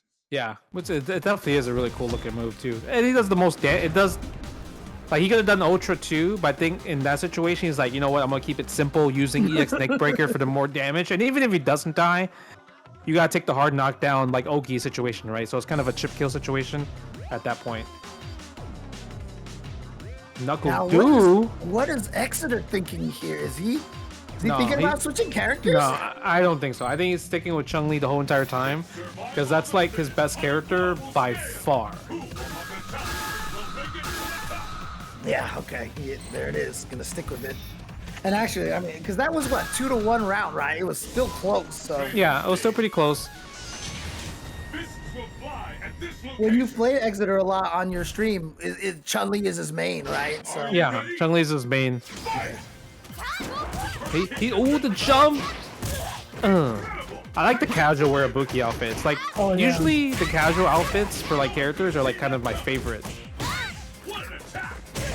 Ooh, goes for the sweep. But yeah, Ibuki also has a really good sweep. And you see how like the kunai is hitting Chun-Li airborne against the EXSPK? Like, I know if you see that happen, you can combo into Raida there. Because Raida will catch that juggle state. Has the juggle potential, enough juggle potential, yeah. But I mean, his Ibuki's looking really strong here. I mean, this is kind of an indication, like I said earlier, the guys who grew up on these games, Chun-Li hurt boxes. I told you, she's not a finished character. These guys love this game. Like Street Fighter 4 is what they grew up on, and so you end up in this situation where Nuckledu really just kind of knows all the characters. He's probably played every single one of them, you know? Yeah, I mean, I was the same way. When I was streaming a lot of Street Fighter 4, I would just like random select play every character in the lobby. Nice, fierce, Ultra 2. Get some damage, get the life lead. Not enough to kill. Ibuki's still also one hit away from winning because she can super jump cancel into Ultra 2 if she gets the hit with standing medium kick. Right. The question is, will Nuckledu be able to pull that off here? Clutch super jump cancel into the Ultra 2. Oh, nice that buffer. was a whip option select. Yeah, the buffer. EX kunai, not enough to kill. A little scary. Oh, wow. You don't get a lot of jump kicks that have that kind of range anymore in a lot of Street Fighter games. You know? Knockdown. EXSPK again. Dude, Nuckledu has like done that same exact sequence like a bunch of times, and Exer's gotten hit by every one of them. Then he just gets hit by the overhead because he's thinking about something else. The reset. Nice. He's definitely getting hit by the overhead a lot, and that's obviously a free comp. Nice whip punish for Ibuki every single time. Okay, Nuckledu with the, I don't even know, I can't believe I'm saying this, with the Ibuki looking very strong here, 2-0 over Exeter. He's got one more game to be able to take this. I'm kind of curious on how TNS is going to make the graphic. You know how they make a graphic on like the top 8? Or like, and with the characters that they play? Right, like Nuckledu have chosen like 8 characters at this point.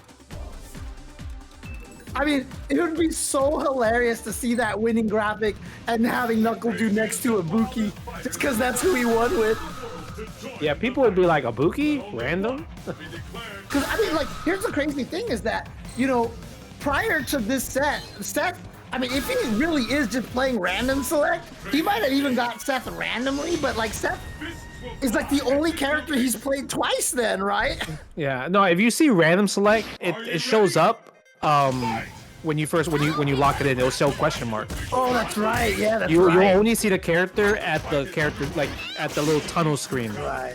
So it's either he's using an off-game randomizer, or yeah, he's just kind of just going with whatever at this point. Ooh, goes for the sweep right there. Nice. This time, xZetor is blocking these overheads, though. Ooh, cross-up light kick. Nice. Yeah. No quick rise. Yeah, backdashes out, the crouching heavy punch. Sweep. Sweep, man. I miss safe sweeps. I do too. I really do. Ooh, focus attack. No focus dash, though. He didn't hold it long enough. I think he was hoping to get the crumple. Yeah, maybe. And there it is. Oh, the same resets. Again. Are you kidding me? Ugh. Dude, that was almost Marvel Magneto-like right there, dude. No, he is mixing xZetor up, getting hit by the cross-ups, getting hit by the overheads. I think it's the constant pressure because you're naturally thinking, oh, you're going to finish the combo, right? So because of that, he's not ready for like the resets in the situation. Yeah, here to get it again. Yeah, see, last time he went for, more kunai mix-ups. He's doing such a good job switching between what he's going for, and xZetor keeps expecting one thing and is just not ready for the next. Yeah, he is not. Look, Nuckledu is freestyling at the moment. Ooh, Hazanchu though. That was a big chunk of damage. No anti-airs from Nuckledu. Ultra 2? Not yet. Keep it safe. Plus. Sweet. Wow. Gotta guess on the kunai. Oh, no yeah, right-up. Again. Oh, see, before he would just go for the kunai, then he would went for that into the ultra in the corner. Oh, yeah, not gonna get the animation on the juggle. What a throw! He could actually probably. Nice. Oh, unfortunate. He misses the punish, and Nuckledu takes it over xZetor 3-0. Second set to be your TNS Ultra Street Fighter 4 champion for today, for this Sunday of 2025. Part of me actually just feels like he forgot you can throw the kunai afterwards. He was like, I'm gonna punish this on landing. Then he blocked the kunai and he was like, oh wait, because she's still punishable in that situation, I think. Or you could you kind of focus attack through it or something like that. So yeah, so xZetor focused the kunai during the set. But the problem is, xZetor didn't have that much life left. So he probably second guessed that like, oh my god, I can't focus because I might die from the kunai. Right. And then he tried to scramble to get a punish, but Nuckledu hit the second DP and was able to seal the deal from that situation. So I mean, that was a great grand finals, regardless. Oh, yeah, that was good stuff, great stuff. And I mean, I see Nuckledu in the chat. I'm really curious, like, dude, do you actually can you play like just about every character in this game at that high level? Or is it, you do just have that little core group right there? He don't got a Hakan though. No way. He don't got a Hakan. No. I mean, your Rufus, your Rufus wasn't bad, but the problem is, like, I would have respected your Rufus, but because you said that Valmaster bodied me, I mean, xZetor bodied that Rufus, you know what I mean, as well too. So it wasn't just me that lost to Chun-Li with Rufus. That's all I gotta say. He says he can play about 15 characters, and he does say that he thinks Hakan is one of them. He don't got a Hakan. He don't got a Hakan, bro. TNS, run another Street Fighter 4 tournament. Run a Street Fighter 4 tournament next month, and Nuckledu only has to play Hakan. Let me see how that goes. God, don't do that, dude. Oh my god. I mean, look, cue up the lobby, Justin. You don't got the Hakan. I don't believe you got the Hakan. The reason why I don't believe you got a Hakan is because can you do 360s on the pad? Because the whole time I was waiting for you to do with a Buki, crouch jab, standing medium kick, super jump cancel into Ultra 2. I was waiting for that. We never saw it. We never saw it. You played did you? I didn't make sense. You did. He was good in that game, so. Yeah, I guess you did. Shout out to xZetor for the prime as well too. Oh, dude! Shout out to xZetor. Period. What a wonderful performance in that tournament right there. Round of applause for him. Great job. Awesome Chun-Li, dude. It's great to see that. I was actually super impressed with Nuckledu because the amount of characters we seen this tournament was insane. We saw Yang, Akuma, Guile, Decapre, then Rufus, Seth, Viper, and then Ibuki. So it's 8 characters that he chose this tournament. Insane. Yeah, I mean, literally, dude, just so you know, like, I really thought you were just going like you had a random selector off, like at home, you know, that you were using just to pick characters. But shout outs to you, good job. What's the meme, right? You know, I did not like. I apologize. I did not know your true power or something. Yeah. Because normally, like when we watch, I feel like when you're tuned in Nuckledu stream, he's either in tournament mode, like playing in like so this weekly tournament, like either TNS, Casa, can opener, or he has the lobby open, or he's playing Street Fighter 4, right? So you could tell that he really enjoys Street Fighter 4. Oh yeah, thank you, Quick. I wasn't familiar with your game. That's the quote, right? I apologize. I wasn't familiar with your game. It was awesome to see, though. It was really cool to see, and you know, like I said, a lot of these players grew up on this game. It's what they love, and you can kind of see it, you know, with the way that Nuckledu was able to play all those different characters. You know how much he loves this game, how much this game means to him, and you know, is kind of responsible. I mean, it is responsible for being the player that he is today. So being able to see him use all those different characters and just have that kind of fun is really cool to see.